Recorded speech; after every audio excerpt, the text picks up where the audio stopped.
Good afternoon, online people. So yesterday we talked about the meaning of sociology, right? Okay. So today we will be talking firstly about आज जो हमारा agenda है, आज हम लोग दो चीजों के बारे में बात करेंगे. First, we will be talking about scope of sociology, and then we will be talking about emergence of sociology. तो आज बेटा हम लोग स्कोप के बारे में बात करेंगे, इमरजेंस के बारे में बात करेंगे. आज कोई प्रिंट आउट मिला है आपको? मिलना चाहिए. हाँ ठीक, चलो उसके बारे में बाद में बात करेंगे. So guys, now firstly talking about the scope of sociology. अब यहां पे हमारे पास एक वर्ड आता है and that word is scope.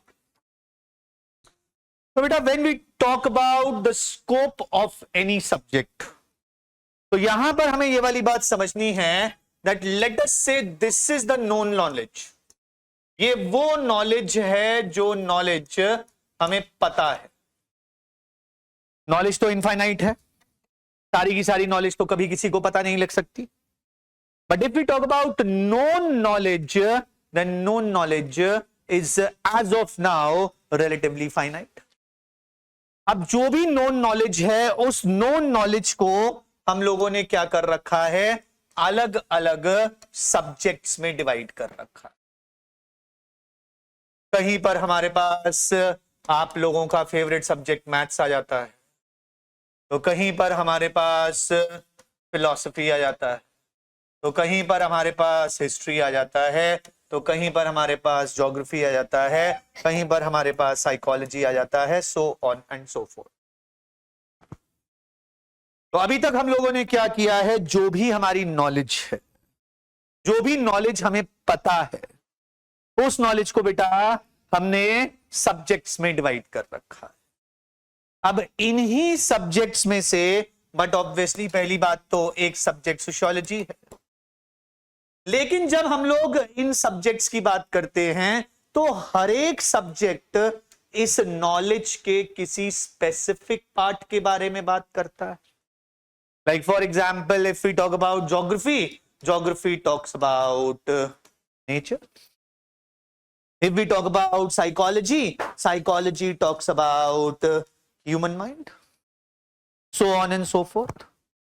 तो बेटा हर सब्जेक्ट जिस स्पेसिफिक सिनेरियो या जिस स्पेसिफिक एंटिटी के बारे में बात करता है, उस स्पेसिफिक एंटिटी में भी सब्जेक्ट किन किन कैरेक्टरिस्टिक्स या किन किन डिमेंशंस की बात करता है, उन डिमेंशंस को we call as the scope of the subject.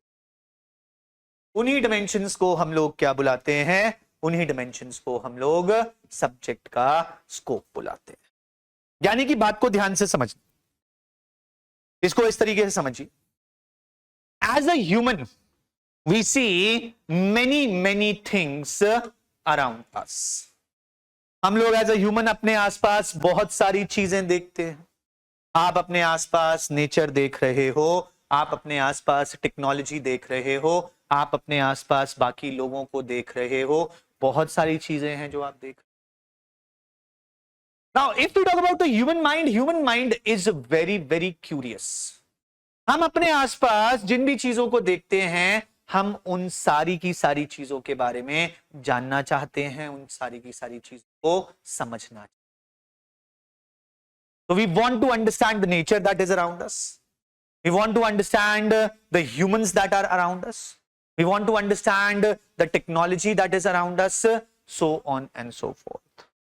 अब ये जो अलग अलग एंटिटीज हैं, मान लीजिए ये आप हो और ये आपके आसपास की बहुत सारी entity, the things that you have around yourselves. अब आपको ए के बारे में भी जानना है, बी के बारे में भी जानना है, सी के बारे में भी, डी के बारे में भी, ई और एफ, इन सारी की सारी एंटिटीज के बारे में जानना. So when you are trying to understand about a, you are understanding a particular entity around you.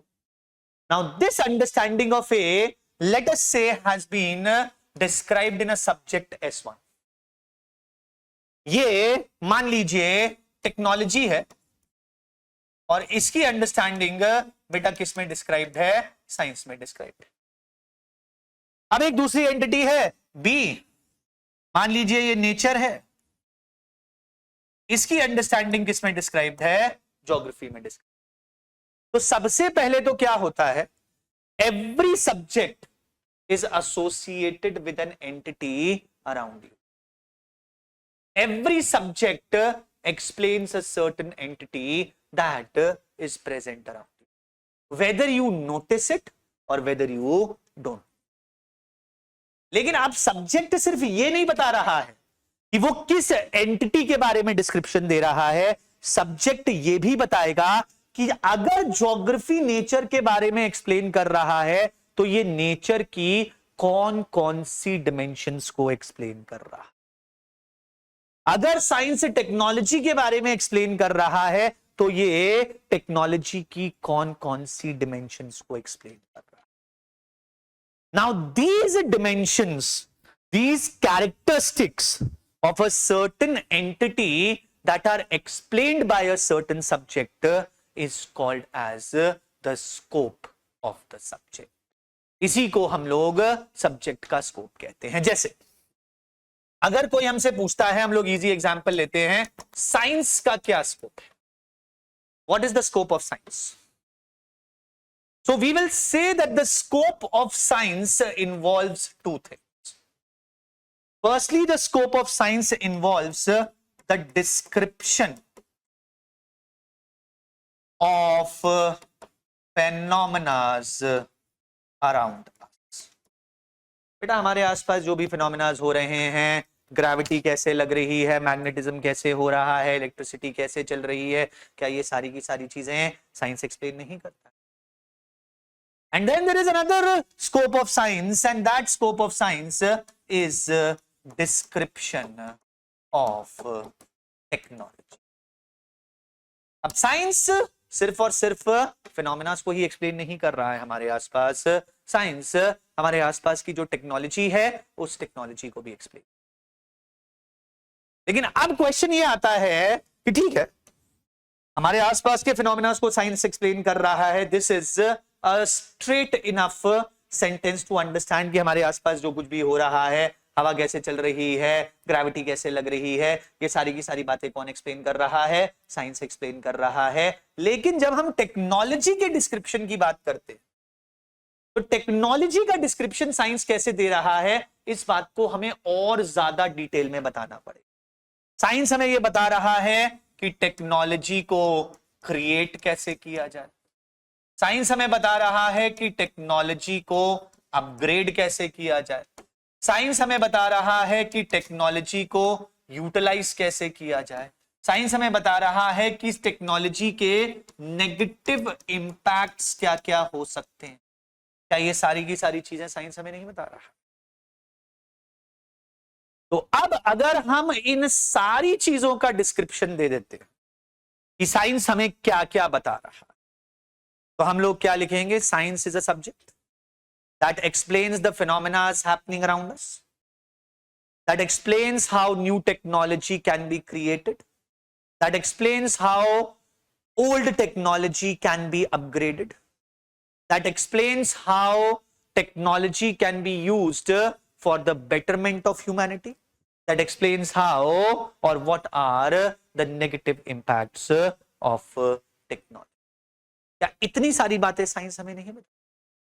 अब अगर मैंने ये पूरा का पूरा एक सेंटेंस या एक पूरा का पूरा पैराग्राफ बोला तो मैंने हमारे लिए साइंस के जो कुछ भी यूजेस हैं वो सारे के सारे यूजेस आपको नहीं बता दिए। हम साइंस से क्या क्या सीखते हैं ये सब मैंने आपको नहीं बता दिया है इस पैराग्राफ में, मोर और लेस। अब यही डिस्क्रिप्शन कि साइंस हमें क्या क्या सिखा रहा है, साइंस हमें क्या क्या बता रहा है, इसी को बेटा हम लोग साइंस का क्या कहते हैं? इसी को साइंस का scope. This is what we call as the scope of science. So every subject, now listen to statement very very carefully, every subject explains a certain dimension of the known knowledge, and within this dimension the subject explains certain characteristics of that dimension. Her subject क्या करता है, कुछ dimensions explain करता है known knowledge की, और उन dimensions में भी कुछ स्पेसिफिक कैरेक्टरिस्टिक्स एक्सप्लेन करता है. If all these dimensions and the characteristics are considered together, then we come to know that what the subject is really explaining to the humankind. अगर हम सारी की सारी डिमेंशंस और कैरेक्टरिस्टिक्स को एक साथ ले लेते हैं तो हमें क्या पता लग जाता है कि वो सब्जेक्ट एक्चुअली में ह्यूमनकाइंड को क्या बताने की कोशिश कर रहा है. This description given by the subject to the humankind is called as the scope of the subject. तो अगर हमें ये पता लग गया कि ये सब्जेक्ट एक्स हमें ये चीजें बताने की कोशिश कर रहा है, तो हमें क्या पता लग गया, उस सब्जेक्ट का स्कोप पता लग. तो सबसे पहले प्लीज अंडरस्टैंड, आप कोई भी सब्जेक्ट पढ़ रहे हो, आपको उस सब्जेक्ट का स्कोप पता होना चाहिए कि एक्चुअली में वो सब्जेक्ट आपको क्या क्या बताने की कोशिश कर रहा है. जब तक आपको ये नहीं पता है तब तक आपका कोई सब्जेक्ट पढ़ने का फायदा नहीं. जैसे फॉर एग्जाम्पल हिस्ट्री हमें क्या बताने की कोशिश, क्यों बताने, क्या हो जाएगा पास्ट पढ़ के, क्यों पढ़ रहे हो आप past? Mistakes should not be repeated, बस मिस्टेक्स.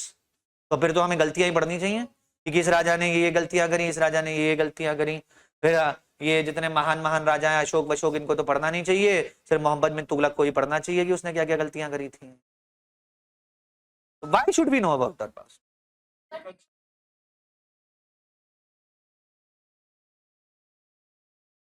वो तो सोशियोलॉजी बता देगी सब कुछ, तो हिस्ट्री पढ़ने की जरूरत है? सोसाइटी के बारे में हिस्ट्री थोड़ी उतना बता पाएगी इतना सोशियोलॉजी बता देगी. हाँ जी, एनवायरमेंट ऑफ द पास्ट मतलब वेदर. भाई तुम लोग हिस्ट्री क्यों पढ़ रहे हो ये बता दो. ये मत कहना सर जीएस पेपर 1 में आती है इसलिए पढ़नी पड़ रही है बस, वरना हमें तो कोई शौक नहीं है हिस्ट्री पढ़ने का. बाय गॉड, क्यों करूं कंपेयर में? तभी तो मैं कहा, उन्होंने भी कहा मिस्टेक्स, तो हम सिर्फ राजाओं की गलतियां पढ़ लेते हैं, लेकिन हम तो सिर्फ राजाओं की गलतियां नहीं पढ़ते हैं. अब बताओ, तुम्हें स्कोप ही नहीं पता हिस्ट्री का, और आधे लोग तो यहाँ पे हिस्ट्री का सिलेबस कंप्लीट करके बैठे होंगे. How nice is that. चलो मैथ्स क्यों पढ़ रहे हो तुम लोग? सी साइड का पेपर देना. I understand that, I completely understand that.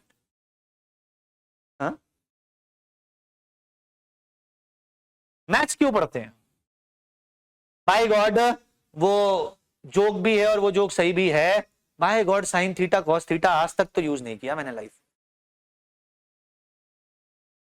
और चलो साइन थीटा कॉस थीटा तो तब भी ठीक था, जिनके पास 11th 12th में मैथ्स थी उनका एक सबसे बड़ा दुश्मन था इंटीग्रेशन. बाय गॉड, किसने बनाया ये? न्यूटन ने बनाया वैसे तो.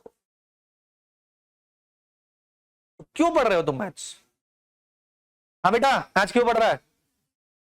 नहीं आ तो रहे हैं, मैथ्स क्यों पढ़ रहे हो ये बताओ. मैथ्स क्यों पढ़ रहे हो? गुड, ये समझदार.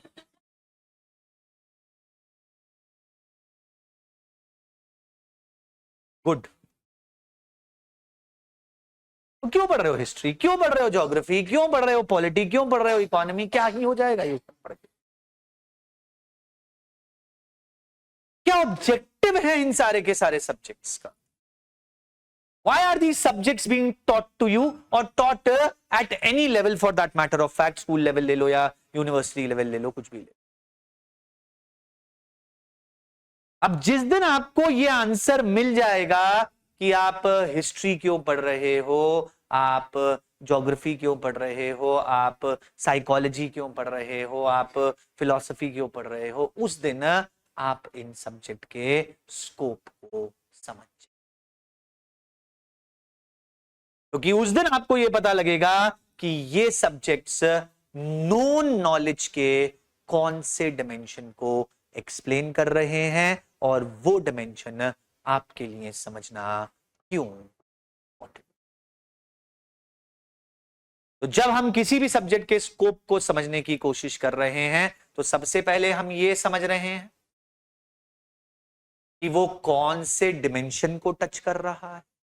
जैसे साइंस कौन सी डिमेंशन को टच कर रहा है, टेक्नोलॉजी की डिमेंशन को टच कर रहा है, डे टू डे एक्टिविटीज की डिमेंशन। और फिर हम ये भी समझ रहे हैं कि वो जिस डिमेंशन को टच कर रहा है उस डिमेंशन में वो कौन सी कैरेक्टरिस्टिक्स को टच कर। तो जब हम स्कोप की बात कर रहे हैं तो यहां पर हमारे पास दो कीवर्ड्स आते हैं। एक कीवर्ड आता है डिमेंशन और एक कीवर्ड आता है कैरेक्टर। तो अगर आपसे, अब मेरी बात को ध्यान से समझना, अगर आपसे ये क्वेश्चन पूछा जाएगा कि what do you understand by the scope of sociology, तो आप ये नहीं लिखना शुरू करोगे sociology entails the understanding of the society blah blah blah blah blah. नहीं, आप सबसे पहले इंट्रोडक्शन में स्कोप ऑफ द सब्जेक्ट का क्या मतलब होता है ये बात एग्जामिनर, और ऐसा आप इस वजह से करोगे क्योंकि 95% स्टूडेंट्स इस चीज को एक्सप्लेन नहीं कर। और एक बात ध्यान रखना, ये वाली बात आप लोगों ने कई बार सुनी होगी, नहीं सुनी तो मैं सुना देता हूं। You have to always make your answer different. जब तक आप अपने आंसर को डिफरेंट नहीं बनाओगे तब तक आपको वो एक्स्ट्रा ऑर्डिनरी मार्क्स नहीं दे। If you are writing an average answer then you will get average marks. So if you want to get extraordinary marks, you will have to write a different answer. ये GS वालों ने मुझसे कई बार सुना होगा ना, अब तुम लोग भी सुन लो। तुम्हारे 250 नंबर का फैसला 10 मिनट में होता है। एग्जामिनर तुम्हारी कॉपी को 10 मिनट से ज्यादा नहीं देता। 10 मिनट भी मैक्सिमम है जो कोई एग्जामिनर तुम्हारी कॉपी को देता। तुम उसके लिए पढ़े होगे 5 साल, उसको इस बात से कोई मतलब। अब सोचो 10 मिनट में वो तुम्हारे आंसर्स को कितना पढ़ता। किसी के लिए भी ह्यूमनली पॉसिबल है 20 क्वेश्चंस के आंसर्स को पढ़ना in a period of 10 minutes? No. वो तुम्हारी कॉपी को सिर्फ फ्लिप करके देखता है बस, और वो इतना एक्सपीरियंस्ड होता है कि उसी फ्लिपिंग में वो समझ जाता है कि इस बच्चे में कितनी डेप्थ है, और उसी के हिसाब से वो आपको मार्क्स दे देता। तो जब वो तुम्हारी कॉपी फ्लिप कर रहा है तो अब एक बात तुम खुद सोचो, अगर तुम एग्जामिनर होते, अगर तुम किसी कॉपी को फ्लिप कर रहे हो तो तुम कहां पर रुकते? तुम वहीं पर रुकते ना जहां पे तुम्हें कुछ एक्स्ट्रा ऑर्डिनरी चीज लिखी दिखाई देती। हाँ भाई ये तो अच्छा लिखा। The more you are able to stop the examiner in your copy, the more the examiner is reading your answer, the better marks you will be. Examiner पता क्या करता है? हाँ ठीक है यार, एवरेज ही तो लिखा है। वो फर्स्ट पेज के ऊपर उन्होंने दे रखा होता है क्वेश्चन 1 क्वेश्चन 2, 3 नंबर इसमें ले ले, 4 नंबर इसमें ले ले, 3 नंबर इसमें ले ले, 4 नंबर इसमें ले ले, बस ऐसे ही मार्किंग करके दे देता है ये लोग।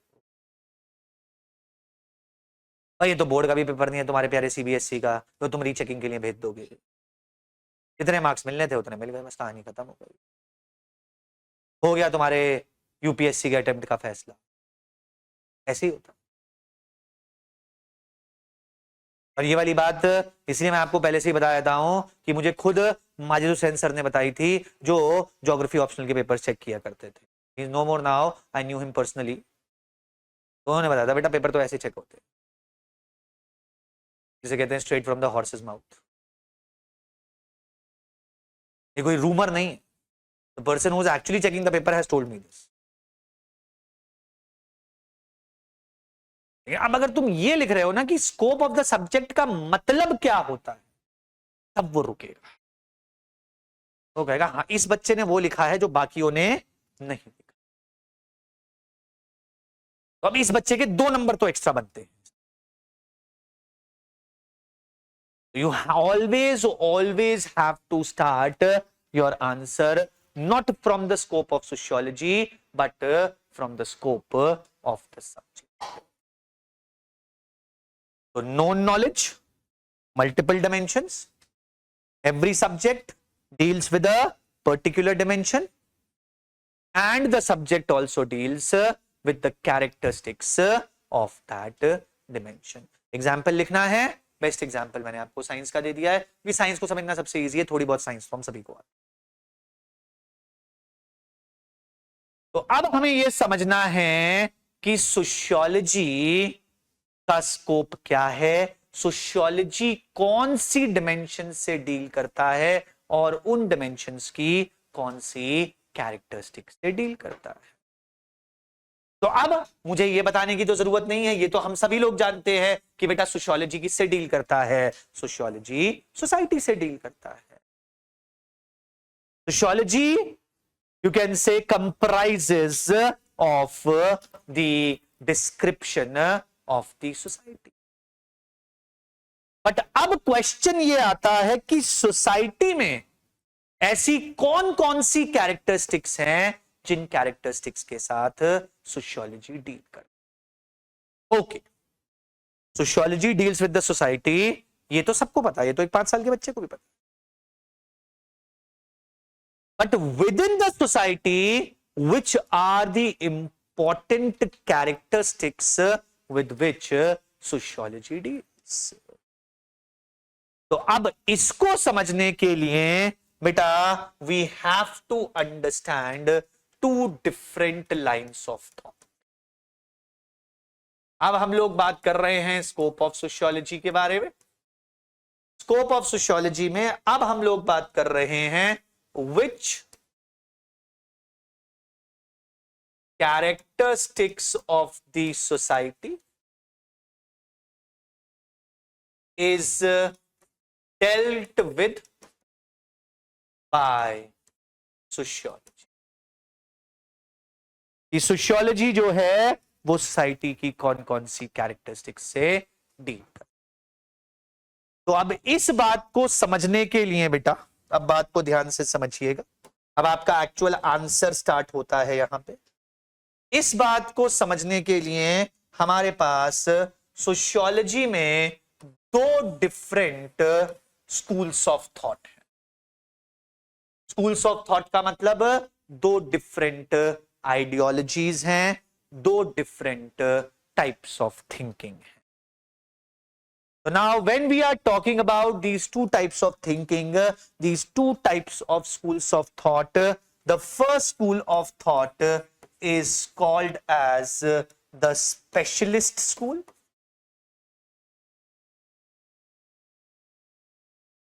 जो फर्स्ट आइडियोलॉजी है उसे बेटा हम लोग स्पेशलिस्ट स्कूल कहते हैं, and the second school of thought is called as the synthetic school. और जो दूसरी आइडियोलॉजी है, जो दूसरा सोचने का तरीका है, वे ऑफ थिंकिंग है, उसे बेटा हम लोग सिंथेटिक स्कूल कहते हैं। Now when we are talking about the specialist school, बेटा स्पेशलिस्ट स्कूल के जो 2 सबसे प्रोमिनेंट थिंकर्स हैं, थिंकर्स का नाम तो आप लोग जानते ही हो, याद रखना पड़ेगा, वो हैं जॉर्ज सिमेल और मैक्स वेबर। देखो मैं आपको इसीलिए बहुत ज्यादा नए थिंकर्स का नाम नहीं बताऊंगा, जिन थिंकर्स के नाम आप ऑलरेडी जानते हैं उन्हीं को बेटा कंसोलिडेट कीजिए अभी। और जब हम लोग सिंथेटिक स्कूल की बात करते हैं, सिंथेटिक स्कूल के मेजर थिंकर हैं दुर्खाइम, और दुर्खाइम के साथ एक नए थिंकर आते हैं Sorokin. Sorokin is important for you, Sorokin का नाम याद रखिएगा। पिटरिम सोरोकिन नाम है इनका पूरा, एमाइल दुर्खाइम है, पिटरिम सोरोकिन है। रिमेंबर सोरोकिन, पूरा ही नाम लिख देता हूं।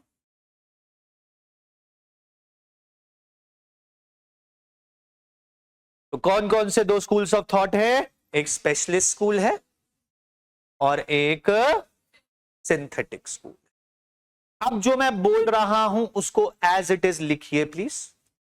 When I give you a dictation, write the words as it is.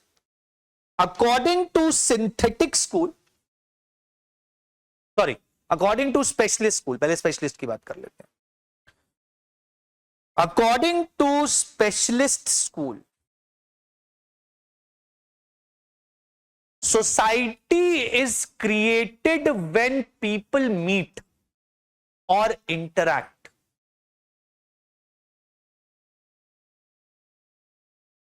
According to specialist school, society is created when people meet or interact. These interactions can happen. These interactions can happen due to various reasons. Due to various reasons, such as economic interactions, such as economic interactions, comma, religious interactions, comma, religious interactions, comma, professional and personal interactions, comma, professional and personal interactions.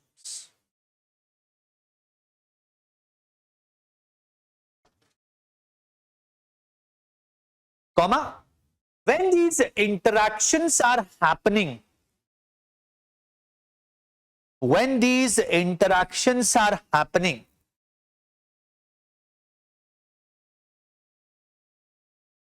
they can be of many types. They can be of many types, such as cooperation, such as cooperation, competition, conflict, subordination, etc. Subordination, etc. The scope of sociology involves, the scope of sociology involves understanding all these interactions, understanding all these interactions in all spheres of human life, in all spheres of human life. Full stop. लिख लिया? अब 2 minute low और इसे पढ़ो।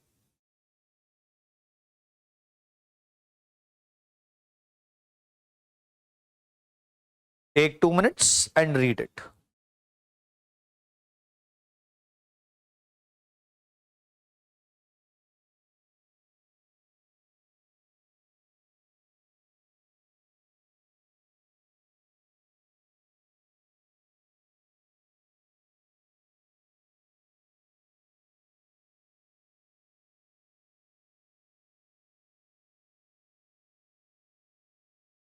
पढ़ा?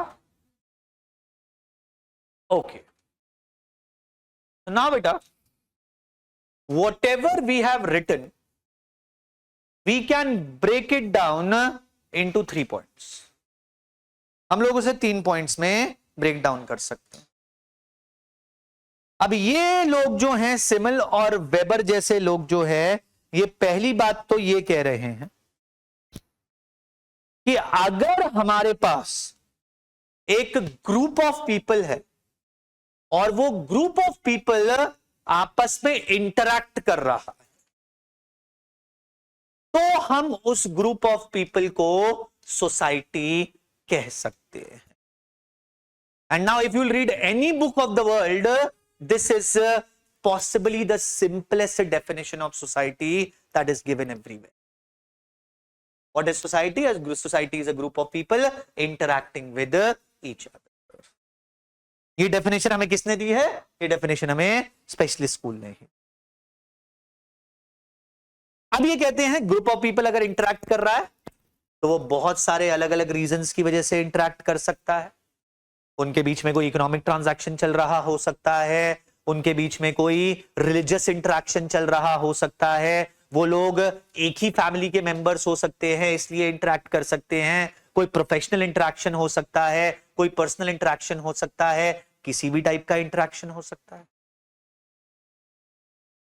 और जब interactions होते हैं तो ये इंटरैक्शंस एक तो अलग अलग स्फेयर्स ऑफ लाइफ में हो सकते हैं, इकोनॉमिक स्फेयर में हो सकता है, रिलीजियस स्फेयर में हो सकता है, पर्सनल स्फेयर में हो सकता है, प्रोफेशनल स्फेयर में हो सकता है, so on and so fourth. और दूसरा, ये इंटरैक्शंस अलग अलग टाइप के भी हो सकते हैं. कौन कौन से टाइप्स लिखे हैं हम लोगों ने? 4 टाइप्स लिखे हैं. 2 लोगों के बीच में कंपटीशन हो सकता है. भाई 2 सेल्समैन हैं, दोनों अपना अपना प्रोफेशन कर रहे हैं, दोनों एक दूसरे से ज्यादा सामान बेचने की कोशिश कर रहे हैं. एक प्रोफेशनल इंटरैक्शन है और ये प्रोफेशनल इंटरैक्शन कैसा है? कंपटीशन का है. कॉन्फ्लिक्ट का हो सकता है. 2 लोग हैं, रिलीजन के बारे में बात कर रहे हैं, दोनों के व्यूज रिलीजन के बारे में नहीं मिल रहे हैं. एक इंसान अपने व्यूज प्रेजेंट कर रहा है, दूसरा इंसान उनको कॉन्ट्रडिक्ट करके अपने व्यूज प्रेजेंट कर रहा है. कैसा इंटरैक्शन चल रहा है? एक कॉन्फ्लिक्ट का इंटरैक्शन चल रहा है. कोऑर्डिनेशन का, कोऑपरेशन का इंटरैक्शन हो सकता है, एक इंसान दूसरे इंसान को हेल्प कर रहा है. सबऑर्डिनेशन का इंटरैक्शन हो सकता है, एक बॉस है, एक एम्प्लॉई है, बॉस ऑर्डर दे रहा है, एम्प्लॉई उस ऑर्डर को पूरा कर रहा है.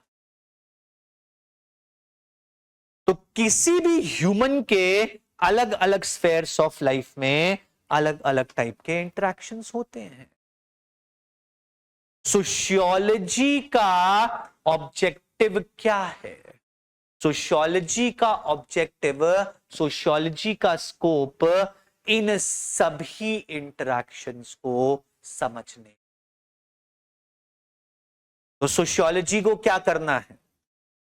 सोशियोलॉजी को सोसाइटी में जितने भी टाइप के इंटरैक्शंस हो रहे हैं उन सभी टाइप के इंटरैक्शंस को समझना है. यही सोशियोलॉजी का स्कोप है और यही बात बेटा कौन सा स्कूल कहता है? स्पेशलिस्ट स्कूल के. तो अगर हम स्पेशलिस्ट स्कूल की बात करते हैं, now think about it. The specialist school says the scope of sociology is to understand all social interactions. कहानी खत्म. तो बात समझ में आई स्पेशलिस्ट स्कूल क्या कह रहा है? मैं आपसे बात कर रहा हूं, एक सोशल इंटरैक्शन है, आप मुझसे बात कर रहे हो, एक सोशल इंटरैक्शन है. स्पेशलिस्ट स्कूल कह रहा है समझो ये सोशल इंटरैक्शन क्यों हो रहा है. और सोशल इंटरैक्शन में फिर क्या समझना है? वही जो हम लोगों ने कल बात की थी, कॉज एंड इफेक्ट.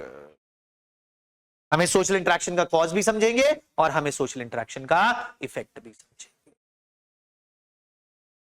तो this is what is explained by the specialist school. बात समझ में आई? स्पेशलिस्ट स्कूल क्या कहता है? The scope of sociology is to understand all social interactions. अब हमारे पास दूसरा स्कूल आता है. अब ये थोड़ा ज्यादा कॉम्प्लिकेटेड स्कूल है. ये कौन सा स्कूल है? Synthetic school. Now write down another paragraph. The synthetic school divided sociology into 3 parts. The synthetic school divided sociology into 3 parts.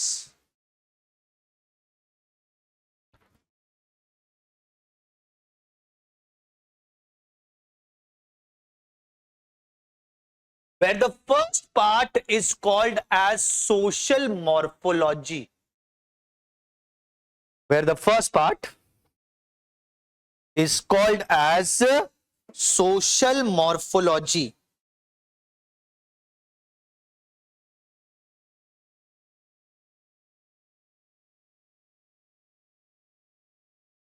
Which deals with the the characteristics related to population. Which deals with the characteristics related to population, such as the birth rates, death rates, etc. The birth rates, death rates, etc.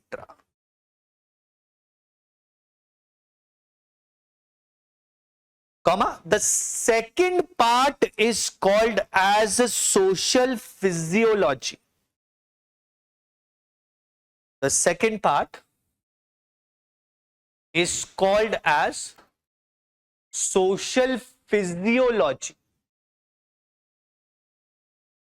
which deals with the understanding of social institutions. Which deals with the understanding of social institutions.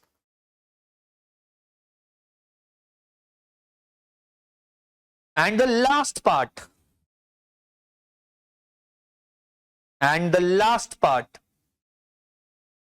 is known as general sociology. And the last part is known as general sociology, which deals with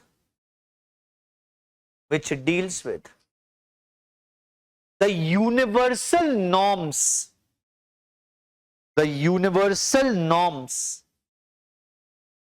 which are observed in all societies of the world. Which are observed in all societies of the world.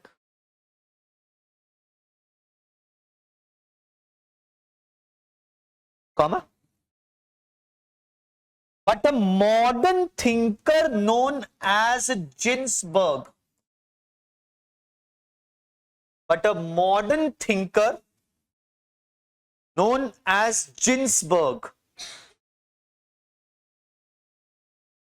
introduced a fourth part,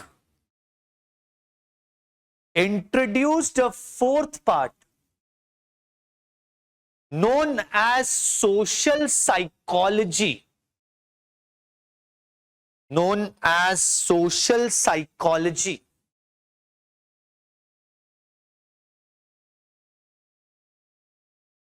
which deals with the study of social interactions.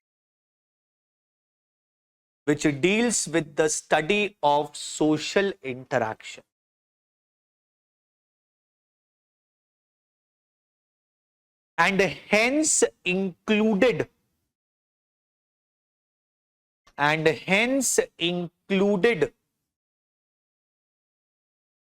the specialist school within the synthetic domain. And hence included the specialist school within the synthetic domain, and defined the scope of sociology,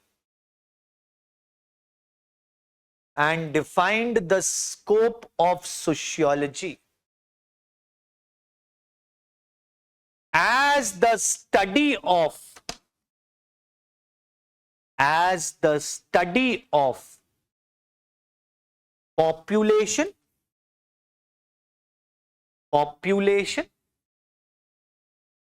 social norms,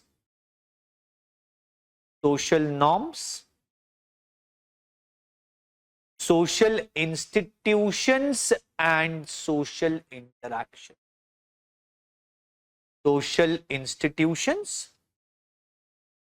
and social interactions. Full stop. कौन सा? Social institutions and social interaction. तो बेटा अब next school of thought आता है, अब next type की thinking आती है, जिसे हम लोग क्या बुलाते हैं? सिंथेटिक स्कूल कहते हैं। अब सिंथेटिक स्कूल देखो ज्यादा इजी है थोड़ा समझ। सिंथेटिक स्कूल ने क्या किया है? सोशियोलॉजी को बेटा कितने पार्ट्स में इनिशियली डिवाइड किया? 3 पार्ट्स में। मॉर्फोलॉजी है, फिजियोलॉजी है और जनरल सोशियोलॉजी। मॉर्फोलॉजी किससे डील करती है? With the characteristics of the population. आप में से अगर किसी ने अभी तक जीएस में इंडियन सोसाइटी पढ़ा है तो उसमें आप लोगों ने जरूर पढ़ा होगा या आगे पढ़ेंगे, that you will be understanding the demographic characteristics of India. India की बर्थ रेट कितनी है, इंडिया की डेथ रेट कितनी है, इंडिया की एज ऑफ मैरिज कितनी है, इंडिया की इन्फेंट मोर्टेलिटी रेट कितनी है, एटसेट्रा एटसेट्रा एटसेट्रा।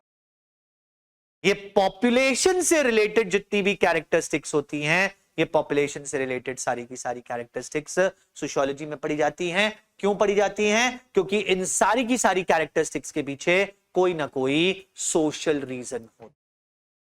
अगर किसी एरिया की बर्थ रेट्स हाई होती हैं तो उसका कोई ना कोई सोशल रीजन होता है, कहीं की अगर डेथ रेट्स हाई होती हैं तो उसका भी कोई ना कोई सोशल रीजन होता है, so on and so fourth.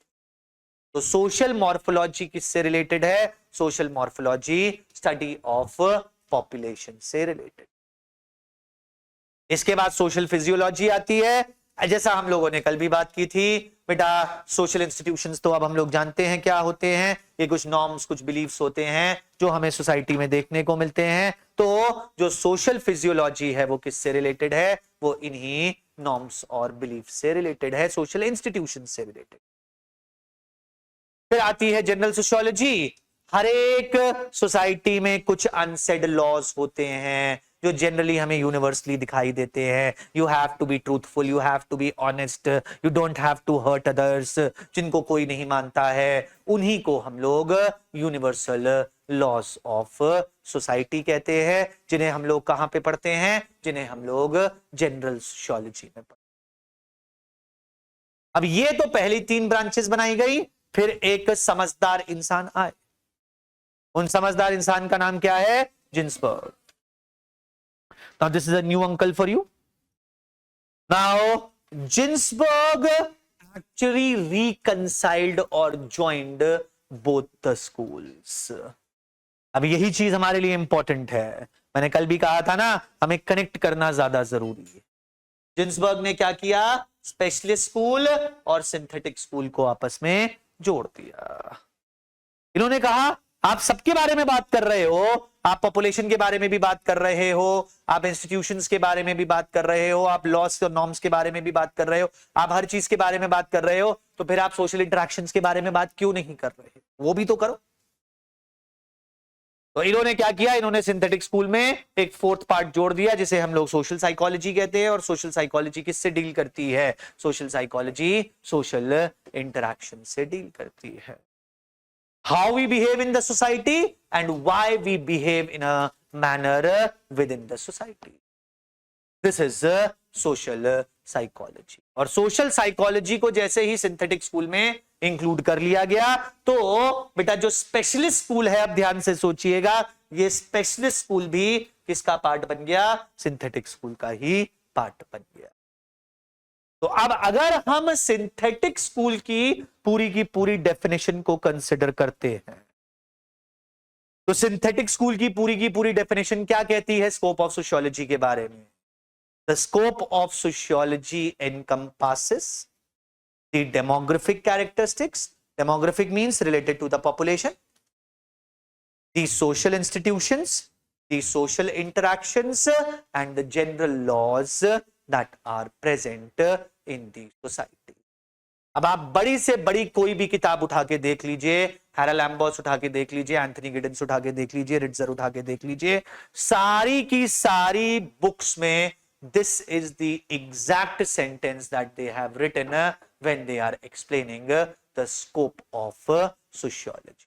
Sociology is the study of demographic characteristics, social institutions, laws governing the society and social interactions. बात समझ में आई कुछ? So this is what we need to understand with respect to the scope of sociology. तो अब देखो, अगर scope of sociology के ऊपर वो आपसे क्वेश्चन पूछेंगे तो वो आपसे सिर्फ यही क्वेश्चन पूछ सकते हैं, that explain the scope of sociology. इसी को वो किसी भी तरीके से फ्रेज करके आपसे पूछ लेंगे। तो अब इस क्वेश्चन के आंसर में आपको क्या लिखना है? अब इतना तो हम सभी जानते हैं कि हमारे आंसर के 3 पार्ट्स होते हैं, intro, body, conclusion. Intro, you will give or you will explain about the scope of the subject. Body, which is the biggest part, you will explain about the specialist school and the synthetic school both. लेकिन synthetic school में आप सिर्फ 3 parts तक ही limited रहेंगे, और जब आप conclusion पे आएंगे तो कंक्लूजन में आप कौन से अंकल को एक्सप्लेन करेंगे? गिन्सबर्ग को एक्सप्लेन करेंगे कि कैसे उन्होंने इन दोनों स्कूल्स को आपस में क्या कर दिया, रिकंसाइल कर दिया, और जो हम लोगों ने डेफिनेशन दी है वो लास्ट डेफिनेशन लिख देंगे, full stop. That will be a very very very perfect answer for the scope of sociology.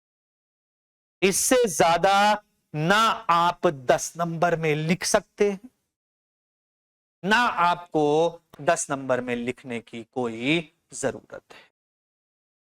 तो अब आपके पास एग्जैक्टली एक प्रोटोटाइप बन गया है कि अगर स्कोप ऑफ सोशियोलॉजी के ऊपर क्वेश्चन पूछा जाता है, so how will you write it. बात समझ में आई कुछ?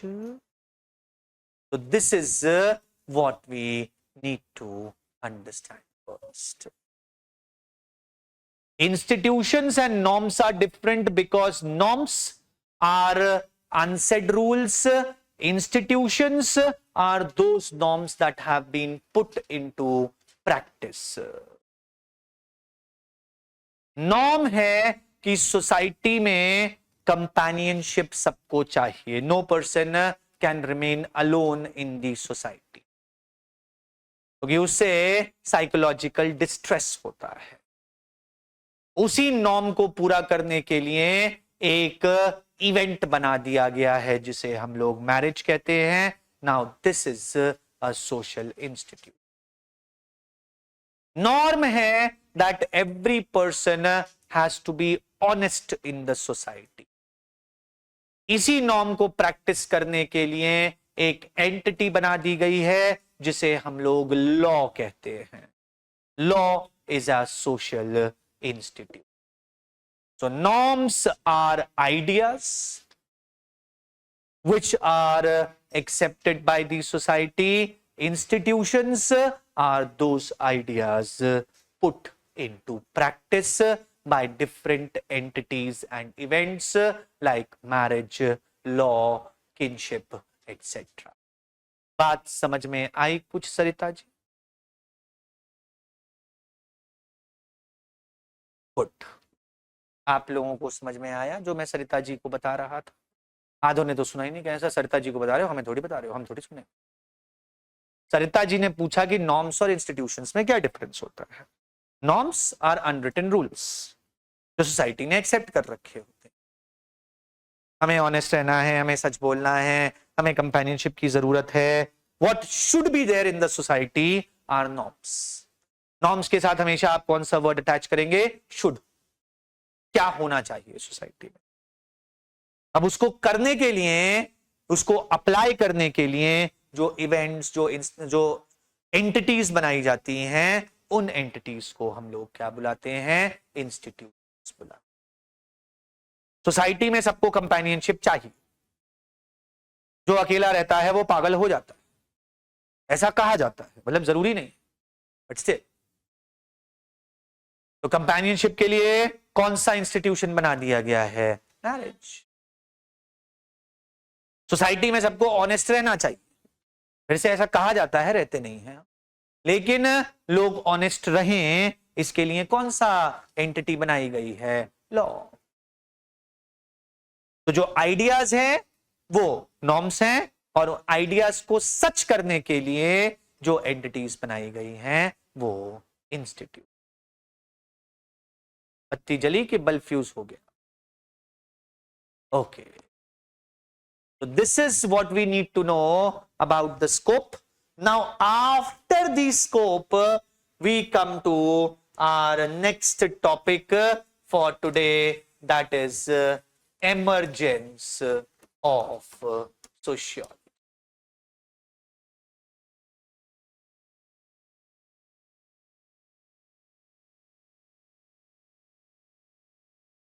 Sociology is a European offspring born in the 19th century.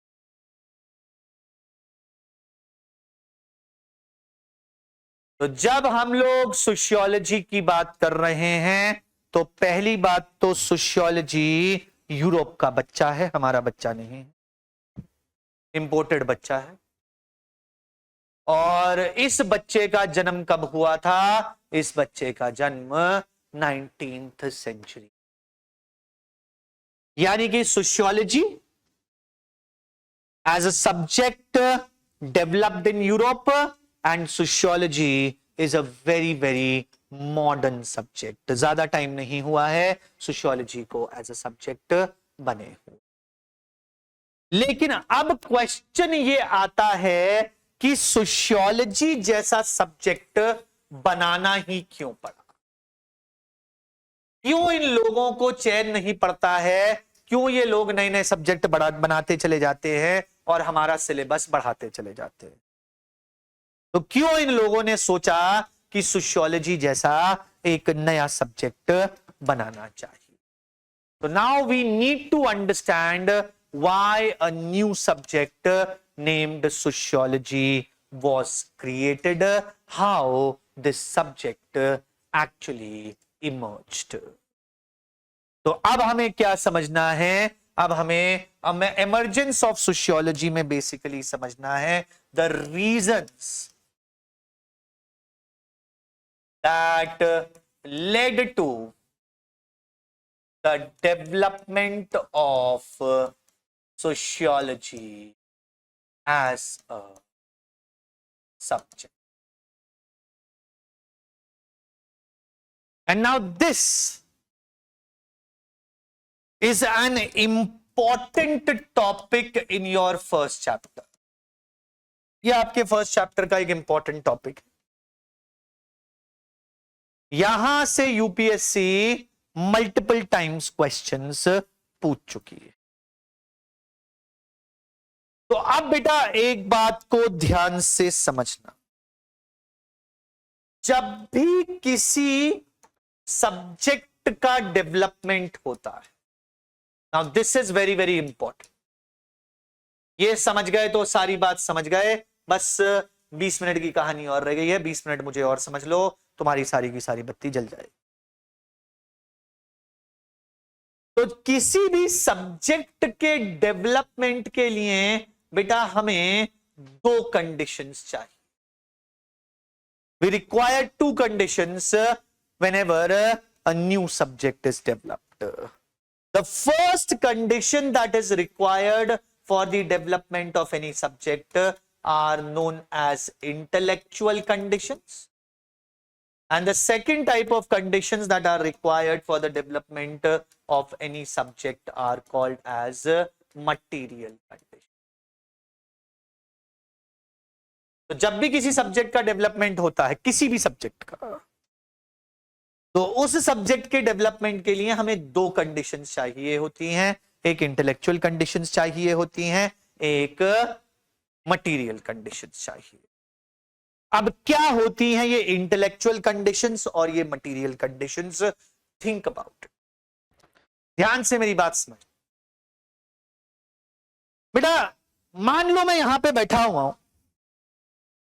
और मैं ऐसे ही बैठे बैठे ये सोच रहा हूं कि हमारा साइंस, ध्यान से मेरी बात को सुनना, हमारा साइंस हमें बहुत सारी चीजों के बारे में बता देता है, बहुत सारे नेचुरल फिनोमिनास के बारे में बता देता है, बट हमारा साइंस हमें लेट अस से गॉड के बारे में कुछ नहीं।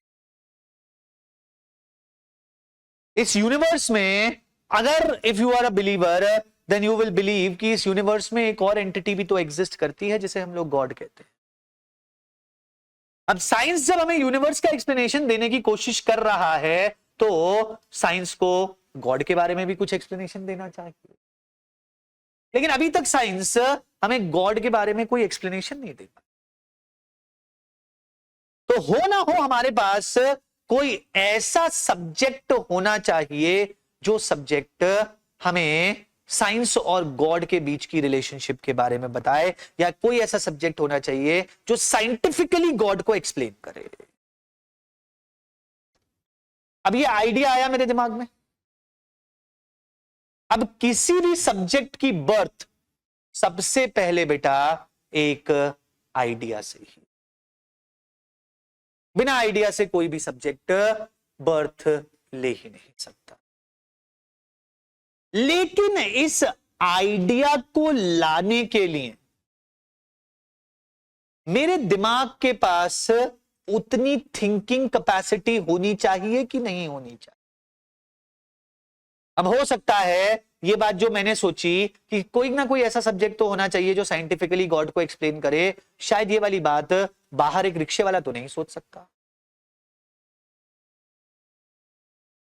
तो अब मेरे दिमाग के पास इतनी कैपेबिलिटी थी कि मैं इस आइडिया को सोचूं, तो डेफिनेटली मेरे दिमाग को कोई ना कोई ट्रेनिंग मिली होगी जिससे मेरे में इतनी इंटेलेक्चुअल कैपेसिटी आई कि मैं इस तरीके का आइडिया सोच सकूं।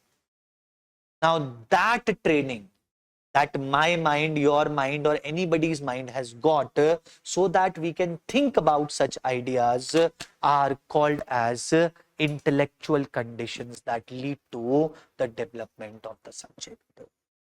बात को ध्यान से समझना, कोई भी सब्जेक्ट तब तक नहीं बनेगा जब तक किसी इंसान के दिमाग में कोई आइडिया नहीं। हर एक इंसान ये सोचेगा, देखो जो नॉलेजेबल पर्सन है वो ये सोचेगा कि ए सब्जेक्ट इसको एक्सप्लेन करता है, बी सब्जेक्ट इसको एक्सप्लेन करता है, सी सब्जेक्ट इसको एक्सप्लेन करता है, लेकिन अभी भी एक ये क्वेश्चन है जो क्वेश्चन अनआंसर्ड, और इस क्वेश्चन का आंसर देने वाला कोई सब्जेक्ट है नहीं टेक्निकल। तो अब हमें क्या करना पड़ेगा?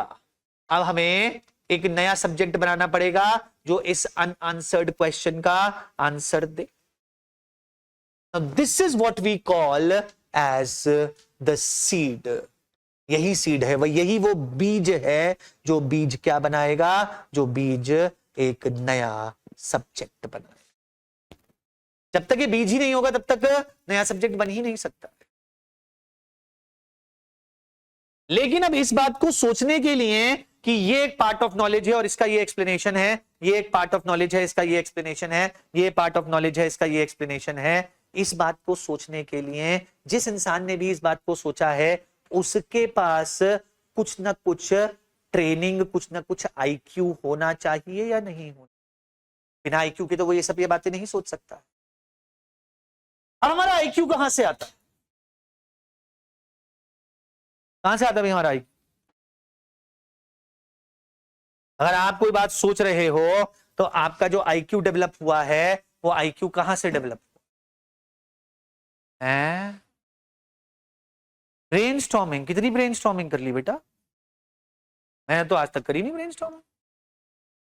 ब्रेनस्टॉर्मिंग का मतलब तो ये होता है कि मैं 5-6 लोगों को लेके बैठ जाऊं, एक टॉपिक बोल दूं, आप उस टॉपिक के बारे में कुछ बोलो, मैं उस टॉपिक के बारे में कुछ बोलूं, ये कुछ टॉपिक के बारे में कुछ बोले. This is what brainstorming is. अरे कैसे डेवलप हुआ है तुम्हारा आईक्यू? तुम्हारे पास आईक्यू है? पहले तो ये बताओ.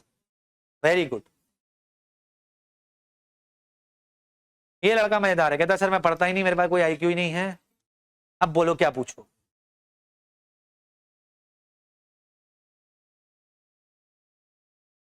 कैसे डेवलप होता है आईक्यू? एक बच्चा लिख रहा है डीप थिंकिंग. ये क्या होती है? Yes, absolutely, very good. और है सराउंडिंग, मतलब ये एसी को एक आईक्यू बढ़ा रहा है? फिर पंखा बढ़ा रहा है? वो बगल में बैठा हुआ दोस्त बढ़ा रहा है? वो तो बिल्कुल ना बढ़ा पाएगा. Yes, the number one factor that increases your IQ is your experiences in life. What else? Mistakes, experiences एक ही बात तो है. Experiences होंगे तभी तो mistakes होंगी. और बस एक बात बताओ तुम सबके सब. हाँ बेटा बोलो. मैच्योरिटी.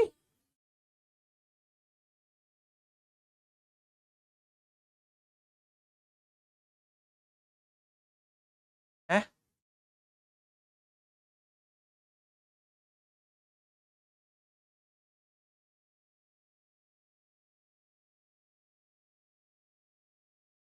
तो मतलब नॉलेज गेन करने से आईक्यू बढ़ता है, ये कहना चाहते हो ना? और सीधे सीधे बोलो ना फिर. नॉलेज गेन करने से आईक्यू बढ़ता है. गुड. और नॉलेज कहां से मिलती है?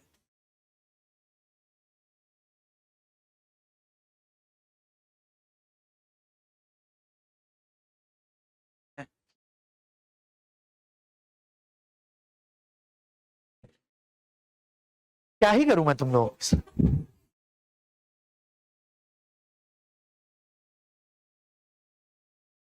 अरे बेटा सीधी सीधी बात है.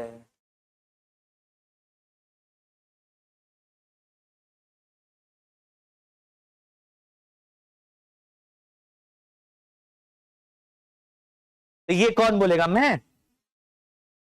हाँ? तुम लोग इतने सालों से पढ़ रहे हो, स्कूल स्कूल तुमने सब पढ़ लिया, अभी भी यहां पे बैठ के कोशिश ही कर रहे हो पढ़ने की. क्या पढ़ने लिखने से तुम्हारा आईक्यू नहीं बढ़ा है? आधे लोग सोच रहे हैं नहीं बढ़ा तो नहीं है वैसे, लेकिन अब सर कह रहे हैं तो चलो मान लेते हैं.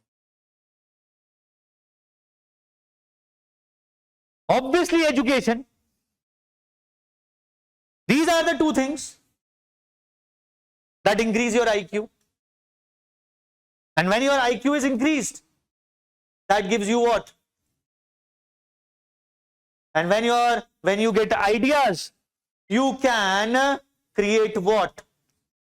You can create a new subject. तो अब ये जो एक्सपीरियंसेस हैं जो आपके आईक्यू को बढ़ा रहे हैं, ध्यान से सोचना, और आपको नए आइडियाज दे रहे हैं जिसकी वजह से आप नए सब्जेक्ट बना पा रहे हो, ये एक्सपीरियंसेस आपको कहां से मिलते हैं? ये एक्सपीरियंसेस आपको सोसाइटी से मिलते हैं कि नहीं मिलते हैं, या सोशल कंडीशन से मिलते हैं कि नहीं मिलते हैं?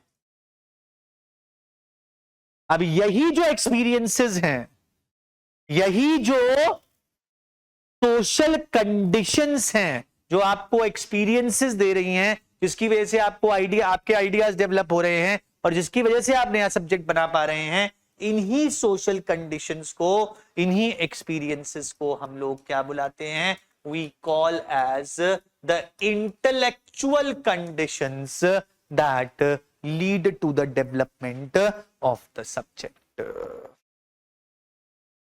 यही वो इंटेलेक्चुअल कंडीशंस हैं जो किसी सब्जेक्ट के डेवलपमेंट में हेल्प करती हैं. जैसे फॉर एग्जांपल,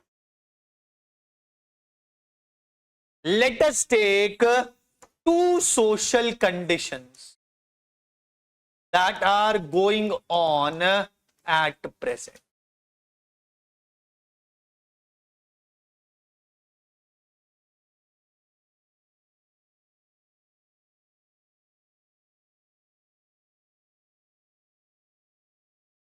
दो सोशल कंडीशंस लेते हैं जो इस समय काफी ज्यादा चल रही हैं, एक है सोशल मीडिया और एक है intellectual conversation.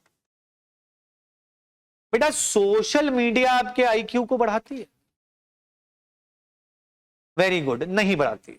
Okay, it does more harm than good. I am really sorry to break your dream. Instagram पे बैठो, बिल्कुल टाइम पास करो, रीले देखो, मजा आएगा, लेकिन वो आपके आईक्यू को बिल्कुल नहीं बढ़ा। वो आपको फोन एडिक्ट बना रही है, वो आपकी मेंटल एनालिटिकल एबिलिटी को रिस्ट्रिक्ट कर रही है। क्योंकि हम लोग क्या करते हैं इंस्टाग्राम पे, एक बहुत छोटा सा एग्जांपल ले रहा हूं क्योंकि अभी सोशियोलॉजी में हमें सोशल मीडिया तो पढ़ना ही पड़ता है।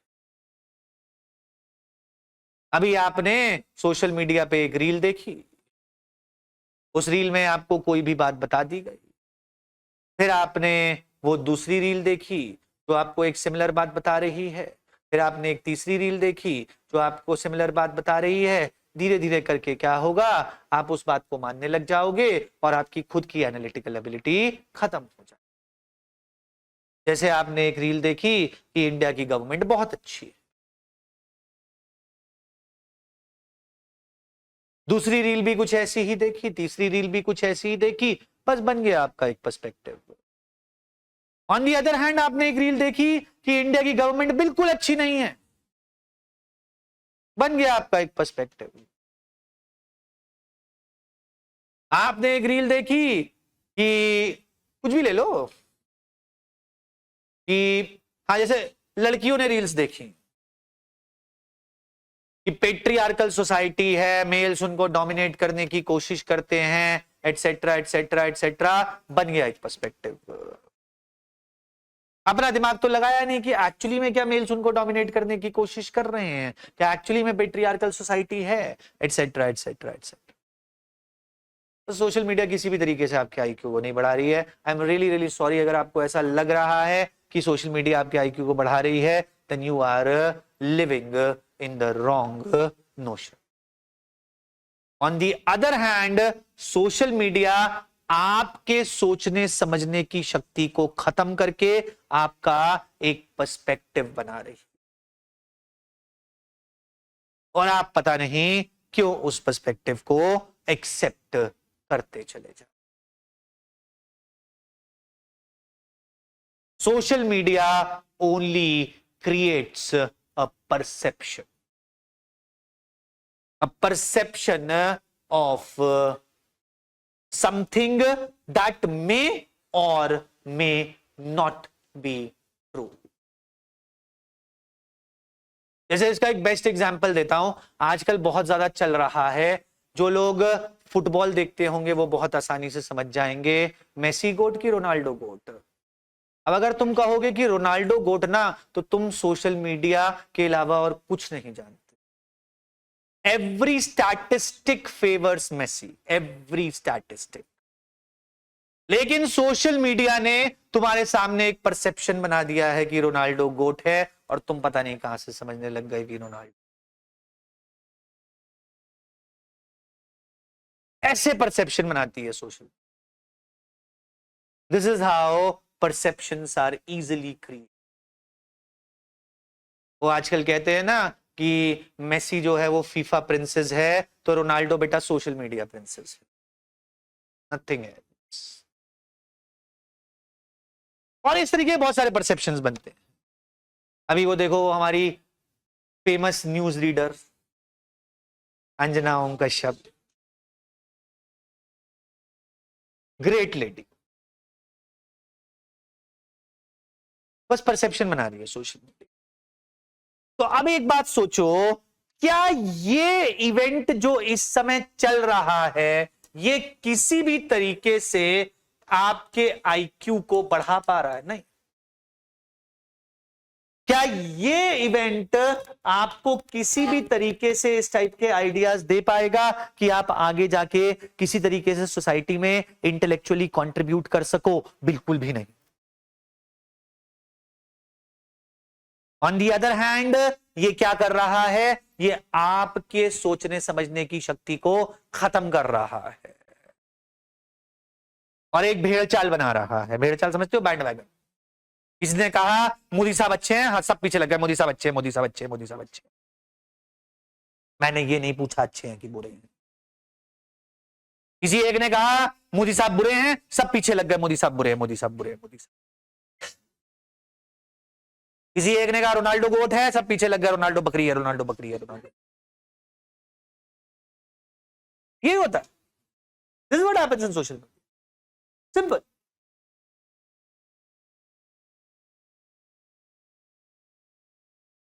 तुम लोग जब पैदा नहीं होते तब से मैं फुटबॉल देख रहा हूं।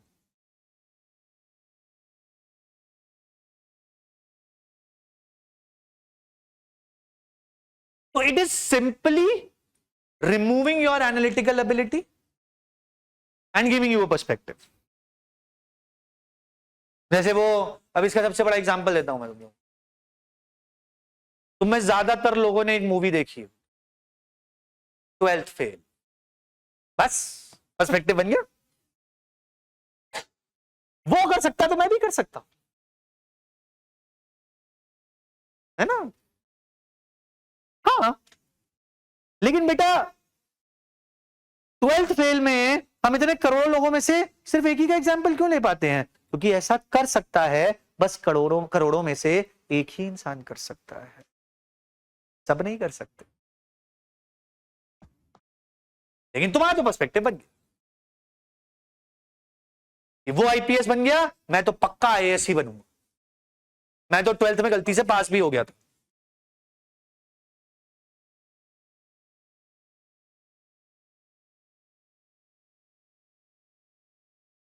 लेकिन अब इसके बारे में सोचो,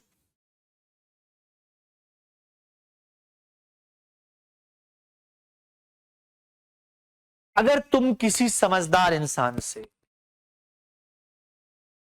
आधा पौन घंटा बात करते हो तो क्या उससे तुम्हारा आईक्यू बढ़े? डेफिनेटली बढ़े। एक बहुत बड़े इंग्लिश के राइटर थे, मार्क ट्वेन, उन्होंने कहा था, an hour's discussion with a wise man is worth 10 year reading of books. बिल्कुल सही कहा। तो अब ये एक ऐसी सोशल कंडीशन है, जो सोशल कंडीशन तुम्हारे आईक्यू को क्या करेगी? बढ़ाएगी। और ये एक ऐसी सोशल कंडीशन है जो आगे जाके तुम्हें ऐसे आइडियाज दे सकती, जो आइडियाज एक नए सब्जेक्ट के डेवलपमेंट में हेल्प कर। तो हर समय कुछ ऐसी सोशल कंडीशंस चल रही होती हैं जो तुम्हारे आईक्यू को बढ़ाने में हेल्प करती हैं। कुछ ऐसी सोशल कंडीशंस चल रही होती हैं जो तुम्हारे आईक्यू को घटाने में हेल्प करती हैं। अब इन सोशल कंडीशंस के टाइम, अब ध्यान से समझना, इन सोशल कंडीशंस के टाइम अगर कोई नया सब्जेक्ट बर्थ ले लेता है, मान लो आज कोई नया सब्जेक्ट बन जाता है, तो अब यह तो नहीं कहा जाएगा कि इस नए सब्जेक्ट की क्रिएशन सोशल मीडिया की वजह से हुई। इस समय की जो भी सोशल कंडीशंस होंगी, जो सोशल कंडीशंस तुम्हारे आईक्यू को बढ़ाने में हेल्प कर रही होंगी, उन सोशल कंडीशंस को इस नए सब्जेक्ट के जन्म के लिए रिस्पॉन्सिबल माना जाए। तो इसको ऐसे समझो, अलग अलग टाइम फ्रेम्स में अलग अलग सोशल कंडीशन चल रही होती है। इसमें से कुछ सोशल कंडीशंस तुम्हारे आईक्यू को बढ़ाने की कोशिश करती हैं, कुछ सोशल कंडीशंस तुम्हारे आईक्यू को घटाने की कोशिश करती हैं। जिस टाइम फ्रेम में एक नया सब्जेक्ट बन जाता है, उस टाइम फ्रेम में जो भी सोशल कंडीशंस तुम्हारे आईक्यू को बढ़ाने की कोशिश कर रही हैं, उन सोशल कंडीशंस को क्या माना जाता है? इंटेलेक्चुअल कंडीशंस माना जाता है, which were responsible for the creation of that subject. अब अगर हम लोग बात करते हैं सोशियोलॉजी की, अब ध्यान से समझ, तो जैसा हम लोगों ने बात करी, सोशियोलॉजी का डेवलपमेंट कब हुआ, लेकिन सोशियोलॉजी से रिलेटेड आइडियाज जो हैं वो 17th सेंचुरी से ही यूरोप में चलने लग गए थे। लोग ये बात करने लग गए थे कि सोशियोलॉजी जैसा कोई सब्जेक्ट होना चाहिए। और अगर हम 17 से 19 सेंचुरी के बीच में देखते हैं तो अब एक बात सोचो, इतनी हिस्ट्री तो आप लोगों को भी पता होगी, इस समय यूरोप में दो सबसे ज्यादा पॉजिटिव सोशल कंडीशंस कौन कौन सी थी। पहली सोशल कंडीशन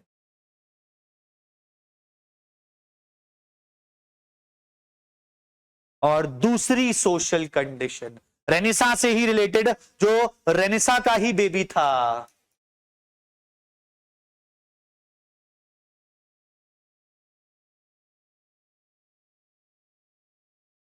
रेनेसा में लोगों में क्या चीजें डेवलप हुई, spirit of inquiry.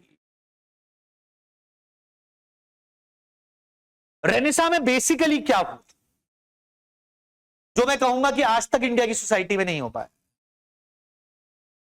People started questioning, और इसमें भी सबसे पहले इन्होंने किसके ऊपर क्वेश्चन किया, जिसके ऊपर हम सबको क्वेश्चन करना चाहिए,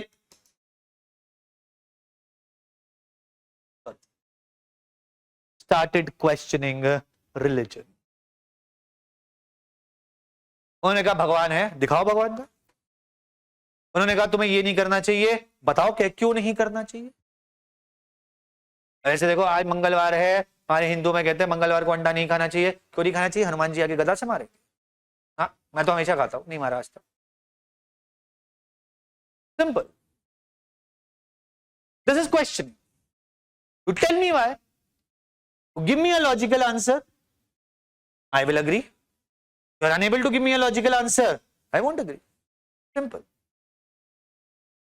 रेनेसा से पहले क्या था, रेनेसा से पहले we had the concept of yes sir, ऐसा करना है ओके सर, ऐसा नहीं करना है ओके सर। लेकिन रेनेसा में क्या हुआ, स्पिरिट ऑफ इंक्वायरी, ऐसा करना है। वाई सर, क्यों करूं, रीजन बता दो। रीजन लॉजिकल लगेगा कर दूंगा, रीजन लॉजिकल नहीं लगेगा नहीं करूं। इसी को हम लोग क्या कहते हैं,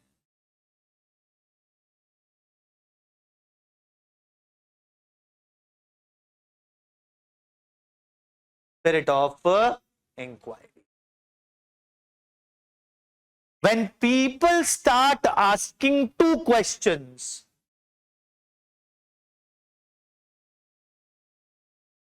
why and how, you are telling me something, I will agree to that thing, but give me a very, very logical reason for this. If you are unable to give me a logical reason, I'm sorry, I won't agree with you. That is what spirit of inquiry is. ये कहां develop हुई, ये Renaissance में। Renaissance आप लोगों ने history वगैरह में भी पढ़ा होगा, वर्ल्ड हिस्ट्री में, it is considered to be the biggest intellectual revolution that has taken place till date. इससे बड़ा कोई इंटेलेक्चुअल रेवोल्यूशन नहीं।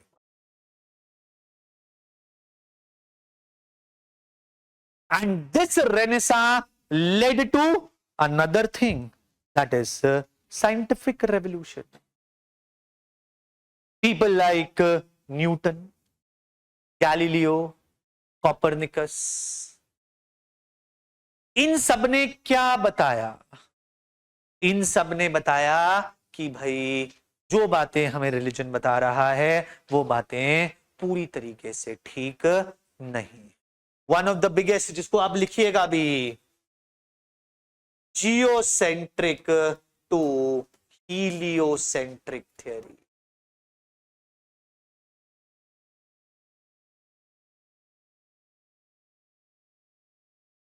बहुत सारी रिलीजियस बुक्स में ये लिखा हुआ है, earth is the centre of the universe, all stars and planets are revolving around the earth. Is it true? No, not at all. Earth is the center of the universe. ये कौन सी theory है? ये हमें किसने बताई है? फिर आए एक अंकल जिन्होंने इसे क्वेश्चन किया, ठीक है earth is the centre of the universe, proof कर दो earth is the centre of the universe. नहीं कर पाए earth is the centre of the universe. उन्होंने कहा अगर या तो मैं इस थियरी को प्रूव करूं या तो मैं इस थियरी को नेगेट करूं। तो फिर उन्होंने अपने एक्सपेरिमेंट्स करने स्टार्ट किए and this person came up with the heliocentric theory. His name was copper.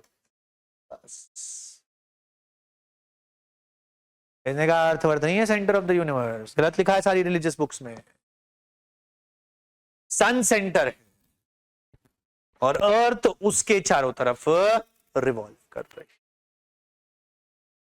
Correction of socially accepted facts. पहले जिस चीज को सोसाइटी ने एक्सेप्ट कर लिया था उस चीज को पूरा का पूरा बदल के रख दिया कोपरनिकस ने। गैलीलियो ने भी ऐसा ही कुछ किया, न्यूटन ने भी ऐसा ही कुछ किया। अब एक बात सोचो, जब स्पिरिट ऑफ इंक्वायरी बढ़ रही है, जब साइंटिफिक टेम्परमेंट बढ़ रहा है, तो क्या लोगों का आईक्यू नहीं बढ़ता चला जा रहा? और एक बात सोचो, if the society is having low IQ, then there will be no ideas in the society. There will be no development of the new subject. But when the IQ of the society is rising, there will be new ideas in the society. There will be the development of the new subject. So in the society, sociology developed due to the rise in IQ of the people. And why was the IQ of the people rising? The IQ of the people was rising due to Renaissance, due to scientific revolution. तो अगर मैं इसे एक simple sentence में कहूं, सुनना इस sentence को ध्यान से, हिंदी में ही बोलूंगा ताकि सबको समझ में आ जाए। रेनेसां और साइंटिफिक रेवोल्यूशन ने सोसाइटी के ओवरऑल आईक्यू को बढ़ाया, और जब सोसाइटी का ओवरऑल आईक्यू बढ़ा तो सोसाइटी में नए आइडियाज आए, और जब सोसाइटी में नए आइडियाज आए तभी नए सब्जेक्ट्स का डेवलपमेंट पॉसिबल होता है। नए सब्जेक्ट्स के डेवलपमेंट में सोशियोलॉजी का डेवलपमेंट हुआ, तो सोशियोलॉजी का डेवलपमेंट नए आइडियाज के आने की वजह से हुआ, और नए आइडियाज रेनेसां और साइंटिफिक रेवोल्यूशन की वजह से आए। इसलिए अल्टीमेटली अगर हम लोग इंटेलेक्चुअल लेवल पे देखते हैं तो सोशियोलॉजी के डेवलपमेंट के लिए रेनेसां और साइंटिफिक रेवोल्यूशन रिस्पॉन्सिबल थे।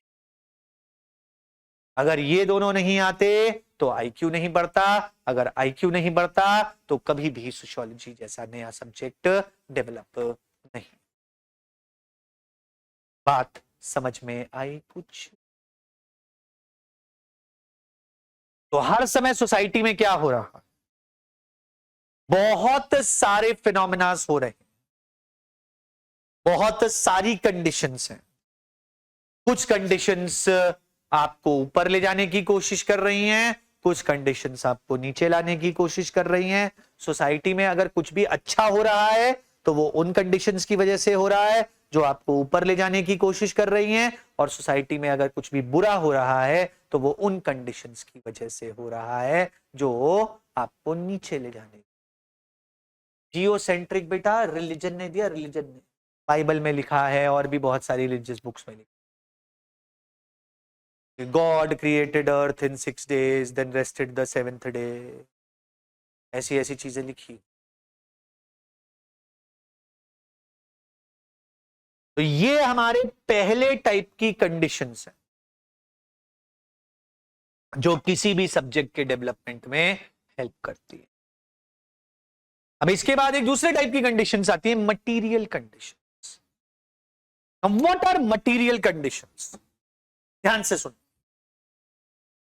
अब भाई मुझे आइडिया आया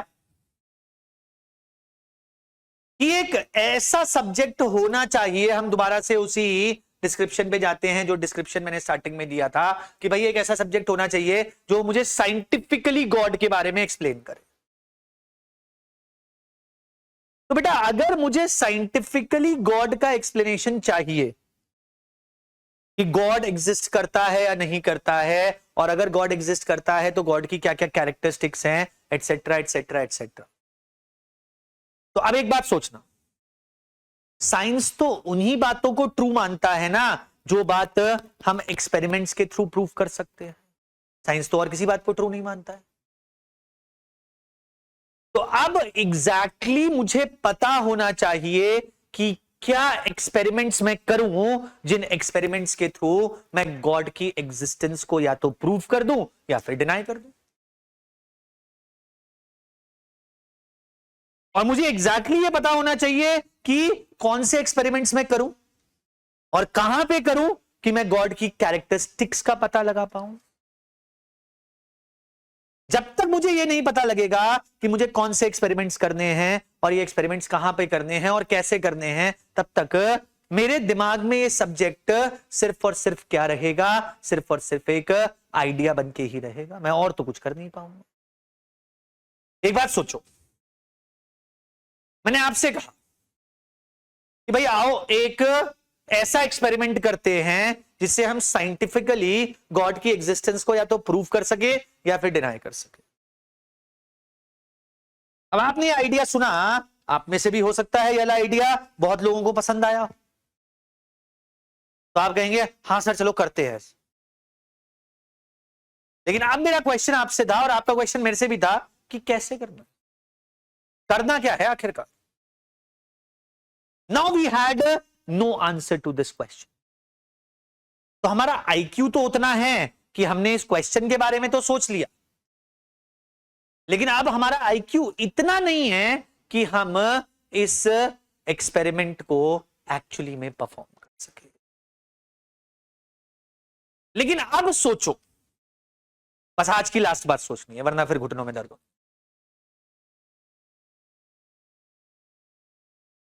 लेकिन अब सोचो, सोसाइटी में कुछ ऐसे इवेंट्स हो गए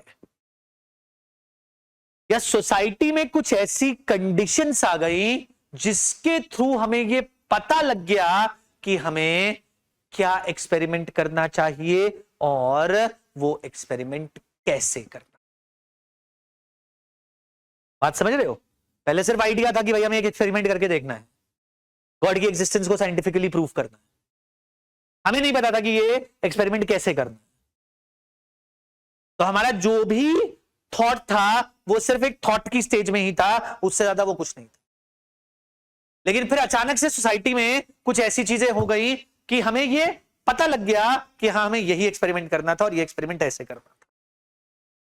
अब ये जो कंडीशंस हैं, जिन्होंने क्या किया, जिन्होंने हमारे थॉट को एक एक्चुअल शेप देने की कोशिश करी, इन्हीं कंडीशंस को बेटा हम लोग क्या बुलाते हैं, इन्हीं कंडीशन को हम लोग मटेरियल कंडीशंस कहते हैं। तो इंटेलेक्चुअल कंडीशंस वो है जिन्होंने हमें इतना आईक्यू दिया कि हम एक आइडिया के बारे में सोच सके, और मटेरियल कंडीशंस वो हैं जिन्होंने एक्चुअली में हमें इस टाइप की कंडीशंस दे दी कि हमारा आइडिया को हम एक्चुअली में इंप्लीमेंट कर सके, एक्चुअली में एक्सपेरिमेंट कर सके। तो अब ध्यान से सोचना, रेनेसां हुआ। अब कल हम लोगों ने ऑगस्ट कॉम्ट की बात करी थी, याद होगा आपको। अब ऑगस्ट कॉम्ट के जो गुरु थे उनका नाम था Saint Simon. He was the guru of Auguste Comte. और अभी तक हम लोगों के पास जितना डॉक्यूमेंटेशन है, उस डॉक्यूमेंटेशन के हिसाब से सोशियोलॉजी जैसी चीज का आइडिया सबसे पहले इन्हीं अंकल के दिमाग में आया। इन्होंने ये सोचा अब ध्यान से मेरी बात को सुनना, कहानी समझ में आएगी। इन्होंने ये सोचा कि रेनेसां से पहले सोसाइटी कुछ और थी। रेनेसां से पहले जो कॉमन मैन था वो रिलीजन से, किंग से बहुत ज्यादा डरता था। अगर प्रीस्ट ने कह दिया कि ऐसा करना है तो सिर्फ ऐसा ही करना है। जैसे हमारे यहां वो आज भी होता है ना कि पंडित जी ने कह दिया कि ये करना है तो ये करना है, वरना कौन नाराज हो जाएगा, वरना भगवान नाराज हो जाएंगे। भाई गॉड, एक तो मुझे भगवान से ये पूछना है इतने ग्रम्पी ओल्ड मैन क्यों हैं, हर बात के ऊपर नाराज क्यों हो जाते हैं। तो पहले ऐसे ही होता था रेनेसां से पहले। Priest said this is to be done, the society said okay sir, yes sir. लेकिन रेनेसां के बाद क्या हुआ, priest said this is to be done, the society said why sir. यही चेंजेस आए थे ना। तो सेंट साइमन ने इन चेंजेस को नोटिस किया और फिर सेंट साइमन ने सोचा कि ये चेंज तो सोसाइटी में मेरे सामने आया है। पास्ट में भी सोसाइटी में बहुत सारे चेंजेस आए होंगे, फ्यूचर में भी सोसाइटी में बहुत सारे चेंजेस आएंगे। तो क्या पता, ध्यान से सोचना, इन चेंजेस का एक पैटर्न है और मैं पास्ट के चेंजेस को स्टडी करके क्या पता फ्यूचर के चेंजेस को प्रिडिक्ट कर लूं। बात समझ में आ रही है? एक पैटर्न होता है, अगर जैसे वो नंबर के सीक्वेंसेस होते हैं 1 4 7 10, तो उसमें हम लोग कुछ नंबर्स को के कैरेक्टरिस्टिक्स को देख के आगे की कैरेक्टरिस्टिक्स, आगे के नंबर्स का पता लगा लेते हैं ना। तो वैसे ही सेंट साइमन ने सोचा क्या पता मैं पास्ट के पैटर्न्स को स्टडी करके फ्यूचर के इवेंट्स को या फ्यूचर में जो सोसाइटी में चेंजेस आएंगे उनको प्रिडिक्ट कर। तो मुझे पास्ट में सोसाइटी में जो इवेंट्स हुए हैं, जो चेंजेस आए हैं, उनको स्टडी करना पड़ेगा ना। और उसको स्टडी करने के लिए क्या होना चाहिए, कोई ना कोई सब्जेक्ट होना चाहिए। This was the first seed of sociology. लेकिन अब वो पास्ट के इवेंट्स को कैसे स्टडी करें? या तो हिस्ट्री में ये पास्ट के इवेंट्स वेल डॉक्यूमेंटेड हो, या फिर ऐसा हो जाए कि उनकी लाइफ में और भी ज्यादा, एग्जैक्टली अच्छी बात बोली है सरिता ने, यही स्कोप है बेटा हिस्ट्री का। One of the scopes of history is this, you are right. तो history we predict the future because future is always based upon the past. चलो वो एक अलग कहानी है। तब इन्होंने सोचा या तो मेरे पास जो पास्ट के इवेंट्स हो वो बहुत ज्यादा वेल डॉक्यूमेंटेड हो, या फिर मेरी ही लाइफ में कुछ और ऐसे इवेंट्स हो जाएं जहां पे मेरे पास 3-4 इवेंट्स की कलेक्टिव नॉलेज आ जाए और उन कलेक्टिव नॉलेज के थ्रू मैं आगे के पैटर्न्स को डिसाइड कर सकूं। मतलब एक बात सोचो, सेंट साइमन की लाइफ में रेनेसां हुआ, ठीक है? एक प्री रेनेसां सोसाइटी थी, एक पोस्ट रेनेसां सोसाइटी। अभी हम लोगों ने यही बात करी, इन दोनों सोसाइटीज में डिफरेंस था। ये कौन सी सोसाइटी थी? यस सर वाली। और ये कौन सी सोसाइटी थी? वाई सर वाली। अब वो कहने लगे कि रेनेसां जैसे चेंजेस आगे भी आएंगे। अब सेंट साइमन क्या करना चाहते थे? इन चेंजेस को प्रिडिक्ट करना चाहते थे। अगर हमें पहले से पता हो कि किस टाइप के चेंजेस आएंगे तो हम उन चेंजेस के लिए तैयार रहेंगे, बेटर प्रिपेयर्ड रहेंगे। तो अब ये कह लगे कि इनको प्रिडिक्ट मैं कैसे करूं? मुझे पीछे जाना पड़ेगा। यहां पे कोई चेंज आया होगा, यहां पे कोई चेंज आया होगा, यहां पे कोई चेंज आया होगा। अगर मैं 3-4 अलग अलग चेंजेस को पढ़ लूंगा तो हो सकता है मैं कोई पैटर्न रिकॉग्नाइज कर सकूं। वही पैटर्न मैं क्या कर दूंगा? वही पैटर्न मैं आगे अप्लाई कर दूंगा और उसे प्रिडिक्ट कर दूंगा। यही होता है ना भाई, जो मैं आपसे कह रहा हूं कि अगर एक ऐसी नंबर सीरीज दे रखी है तो हम लोगों को अगर आगे के नंबर्स प्रिडिक्ट करने होते हैं तो हमें कौन से नंबर्स पे जाना पड़ता है, पीछे के नंबर्स पे जाना पड़ता है कि नहीं जाना पड़ता है, और एक पैटर्न रिकॉग्नाइज करना पड़ता है कि नहीं करना पड़ता है। यही चीज सेंट साइमन ने यहाँ पे भी लॉजिक लगाने की कोशिश करी। लॉजिक तो अच्छा लगाया लड़के ने, है ना। लेकिन अब प्रॉब्लम क्या है, इनको कैसे पता लगाया जाए, इसके बारे में कैसे पता लगाया जाए। या तो ये हिस्ट्री में वेल डॉक्यूमेंटेड हो, वो थे नहीं प्रॉब्लम। इसीलिए तो आपकी वर्ल्ड हिस्ट्री जो है, जब आप लोग भी वर्ल्ड हिस्ट्री पढ़ना शुरू करोगे या पढ़ी होगी, वो रेनेसां से ही शुरू होती है, क्योंकि उससे पहले का कुछ भी वेल डॉक्यूमेंटेड नहीं है, बहुत ज्यादा स्कैटर्ड है। और रोमन एम्पायर सब बहुत ज्यादा स्कैटर्ड हिस्ट्री है। तो अब एक चीज और हो सकती थी, सेंट साइमन ने सोचा अगर उन्हीं के लाइफ टाइम में एक इवेंट और ऐसा हो जाए, एक इवेंट और ऐसा हो जाए, और यहीं पर उनको कलेक्टिवली 3-4 इवेंट्स ऐसे देखने को मिल जाएं जो सोसाइटी में चेंजेस लेके आ रहे हैं, तो इसके थ्रू भी तो ये पैटर्न डिसिफर आउट कर सकते हैं कि नहीं कर सकते। Now Saint Simon was a lucky man. उनके लाइफ टाइम में उन्होंने रेनेसां देखा, उनके लाइफ टाइम में उन्होंने इंडस्ट्रियल रेवोल्यूशन देखा, उनके लाइफ टाइम में उन्होंने फ्रेंच रेवोल्यूशन देखा। और ये सोचो, यही सारे के सारे इवेंट्स जो हैं, जो यूरोपियन सोसाइटी को हर बार क्या करते चले गए, चेंज करते।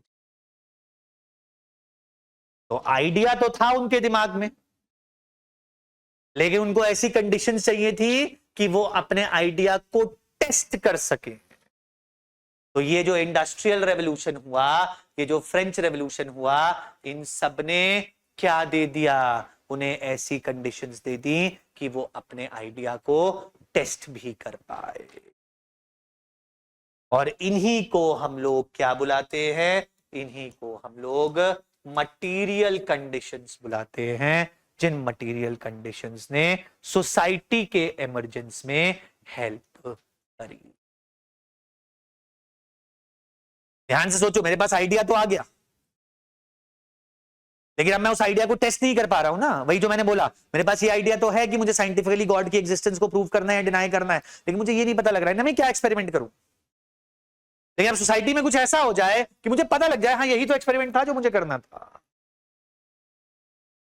अब इनको आइडिया तो आ गया कि मुझे ऐसे इवेंट्स को स्टडी करना है जो सोशल चेंजेस लेके आते हैं, ताकि मैं आगे के चेंजेस को प्रिडिक्ट कर सकूं।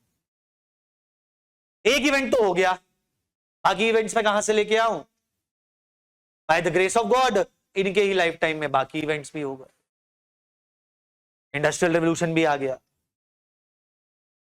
फिर फ्रेंच रेवोल्यूशन भी आ गया।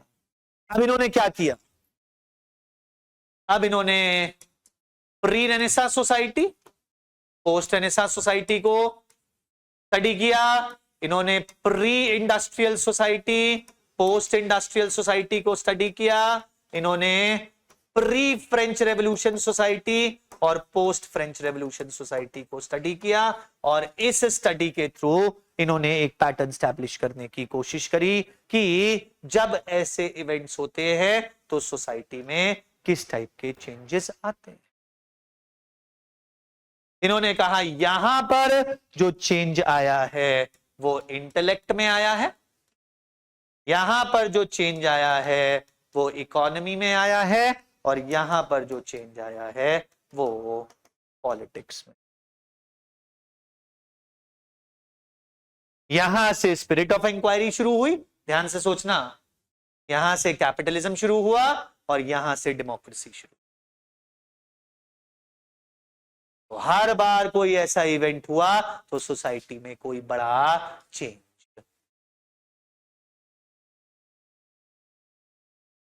तो अब इन्होंने क्या कहा, सोचो, अब इन्होंने कहा कि अब आगे के जो चेंजेस आएंगे, हमें इसमें नहीं जाना कि सेंट साइमन ने सही कहा या गलत कहा, हमें सिर्फ ये समझना है कि सेंट साइमन ने सोचा क्या। अब उन्होंने कहा आगे जो चेंजेस आएंगे वो इसी साइकिल में चलते रहेंगे, यानी कि इंटेलेक्ट, इकोनॉमी और पॉलिटिक्स एक साइकिल बना लेंगे। फिर से हम ये नहीं बात कर रहे कि इन्होंने सही कहा या नहीं कहा, हम ये बात कर रहे हैं इस तरीके से सबसे पहले कौन से आइडियाज इमर्ज हुए? सोसाइटी से रिलेटेड आइडियाज इमर्ज। इससे पहले इतना ज्यादा किसी ने सोचा ही नहीं था। यही पहले इंसान थे जो इतना सोच पाए थे। इसके बाद कॉम्ट, दुर्खाइम, मार्क्स, अलग अलग लोग आते गए और वो इनके आइडियाज को आगे बढ़ाते गए। But we are not talking about the ideas that were propagated further.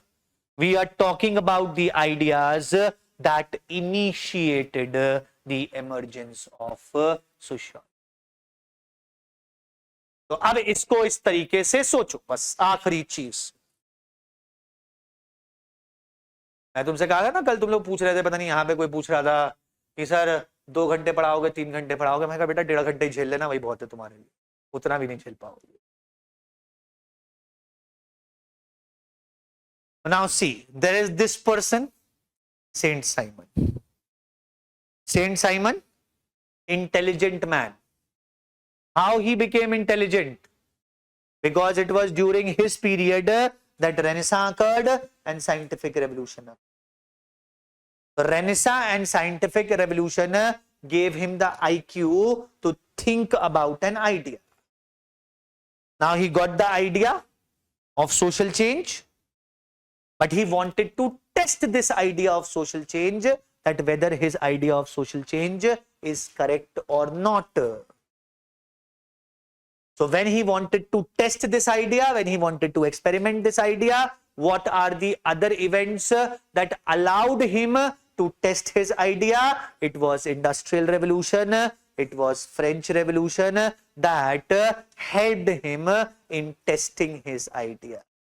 So the events that gave him the idea are the intellectual conditions, and the events that allowed him to test his ideas are the material conditions. बात समझ में आई कुछ? ये सब नील बटा सन्नाटा है। तो जब हम लोग एमर्जेंस ऑफ सब्जेक्ट की बात करते हैं, किसी भी सब्जेक्ट के एमर्जेंस की बात करते हैं, तो उस सब्जेक्ट के एमर्जेंस में बेटा कितने टाइप की कंडीशंस होती हैं? उस सब्जेक्ट के एमर्जेंस में हमारे पास 2 टाइप की कंडीशंस होती हैं। एक इंटेलेक्चुअल कंडीशंस होती हैं, एक material condition. Intellectual conditions are those conditions that give us the ability to think, and material conditions are those conditions that help us in testing the ideas, whether those ideas are right or wrong. It is only when both intellectual as well as material conditions are present that a subject is born. अगर दोनों की दोनों conditions present नहीं होंगी तो subject कभी नहीं बन सकता। तो एक आखिरी पैराग्राफ लिख लो, फिर छुट्टी। Write down. If the emergence of sociology is considered, if the emergence of sociology is considered,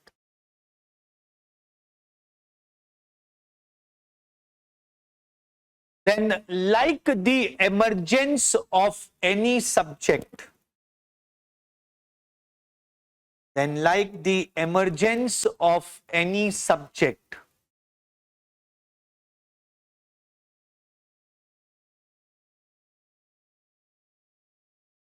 sociology also became possible. Sociology also became possible due to presence of both intellectual and material conditions. Due to presence of both intellectual and material conditions.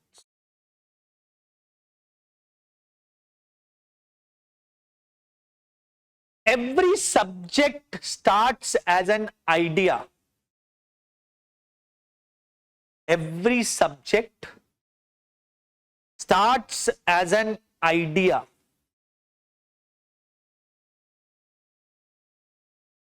And the social conditions that make a person capable, and the social conditions that make a person capable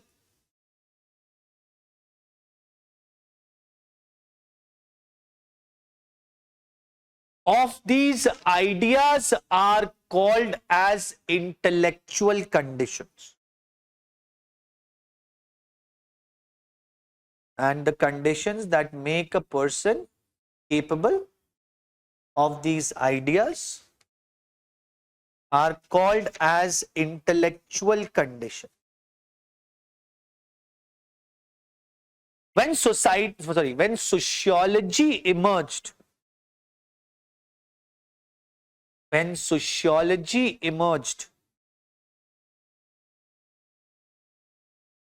one of the biggest contributors was Saint Simon. One of the biggest contributors was Saint Simon.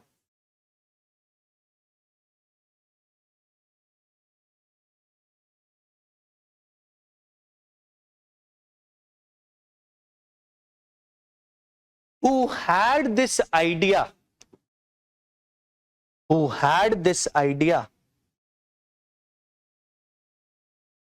Due to the rise of spirit of inquiry in Renaissance, due to the rise of spirit of inquiry in Renaissance and scientific temperament in scientific revolution, and scientific temperament in scientific revolution. Bracket में लिखिएगा intellectual conditions, intellectual condition, bracket closed. He was of the opinion that these events have changed the society. That these events have changed the society.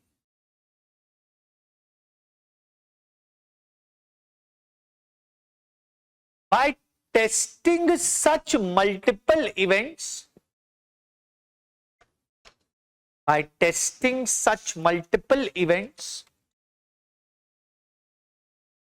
social changes in future can be predicted. Social changes in future can be predicted.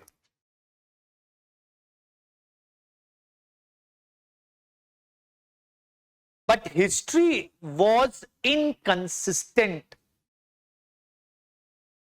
But history was inconsistent.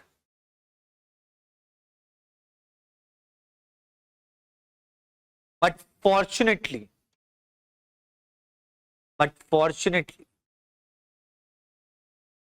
industrial and French Revolution also happened. Industrial and French Revolution also happened.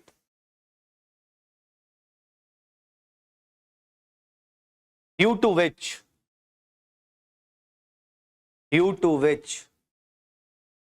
he was able to test his hypothesis. He was able to test his hypothesis. Hypothesis का मतलब idea. Now such conditions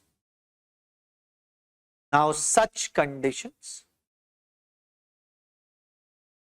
that allow a person to verify his idea, that allow a person to verify his idea and lead to the emergence of a subject, and lead to the emergence of a subject are known as material conditions. Are known as material conditions. Hence, it can be concluded. Hence, it can be concluded that sociology emerged. That sociology emerged in Europe in 19th century. In Europe in 19th century due to the collective impact, due to the collective impact of Renaissance, scientific revolution, French Revolution and Industrial Revolution. Of Renaissance, scientific revolution, Industrial Revolution and French Revolution. Full stop. बात समझ में आई कुछ? Good. तो ये बेटा आज की कहानी है. स्कोप है, एमरजेंस है. स्कोप में हमें यह समझना है कि सोशियोलॉजी हमारी लाइफ की कौन सी डिमेंशंस की बात करती है और उन डिमेंशंस की कौन सी कैरेक्टरिस्टिक्स के बारे में बात करती है. जब हम स्कोप की बात करते हैं बेटा तो कौन कौन से दो स्कूल्स ऑफ थॉट आते हैं? स्पेशलिस्ट स्कूल आता है और सिंथेटिक स्कूल आता है. स्पेशलिस्ट स्कूल कहता है सोशल इंटरेक्शंस की स्टडी को हम लोग सोशियोलॉजी कहते हैं. सिंथेटिक स्कूल कहता है population, social institution, social laws और सोशल इंटरेक्शंस, चारों की स्टडी को हम लोग सोशियोलॉजी कहते हैं. इसके बाद इमरजेंस की बात करते हैं तो इमरजेंस के लिए दो टाइप की कंडीशंस रिक्वायर्ड होती हैं, इंटेलेक्चुअल और मटेरियल. इंटेलेक्चुअल वो होती हैं जो एक इंसान को सोचने समझने की शक्ति देती है. मटेरियल वो होती हैं जो इस इंसान के हाइपोथेसिस को टेस्ट करने की, मतलब इसे कहते हैं टेस्ट करने की पावर देती है. तो अगर हम इंटेलेक्चुअल कंडीशंस की बात करते हैं तो रेनेसा और साइंटिफिक रेवोल्यूशन इंटेलेक्चुअल कंडीशंस हैं, और अगर हम मटेरियल कंडीशंस की बात करते हैं तो इंडस्ट्रियल रेवोल्यूशन और फ्रेंच रेवोल्यूशन मटेरियल कंडीशंस हैं. अब इसे रिवाइज कर लेना, ठीक है. अब बेटा आज एक प्रिंट आउट मिला है, निकालो उस प्रिंट आउट को. This is our tomorrow's topic. ये हमारा बेटा कल का टॉपिक है. और अगर हम कल के टॉपिक की बात करते हैं तो this is the comparison of sociology. हाँ बेटा आप पोर्टल से ही नोट्स डाउनलोड करोगे, एलएमएस पे भी नोट्स अपलोड हो गए होंगे. तो बेटा जब हम लोग कल के टॉपिक के बारे में बात करते हैं तो दिस इज द कंपैरिजन और the relation of sociology with other social sciences. Sociology history से कैसे रिलेटेड है, पॉलिटिकल साइंस से कैसे रिलेटेड है, साइकोलॉजी से कैसे रिलेटेड है, एंथ्रोपोलॉजी से कैसे रिलेटेड है, इस सब के बारे में हम लोगों को बातचीत करते हैं. तो अब अगर आप लोग ज्यादा बिजी ना हो, आपको टाइम थोड़ा सा मिल जाए तो प्लीज इस वाले प्रिंट आउट को एक बार पढ़ लीजिएगा. तो tomorrow we try to understand how sociology is related with the other social sciences. बेटा मैंने कल भी कहा था, मैं आज दोबारा इस बात को रिपीट करूंगा, मेरे को एलएमएस के बारे में कोई आइडिया नहीं है, जो भी आपके कोऑर्डिनेटर हैं उनसे बात कीजिए please about the LMS. LMS के बारे में वही बता सकते। ओके ओके गाइस, तो कोई क्वेश्चंस, एनी क्वेश्चंस? तो ठीक है, फिर कल मिलते हैं। Thank you so much.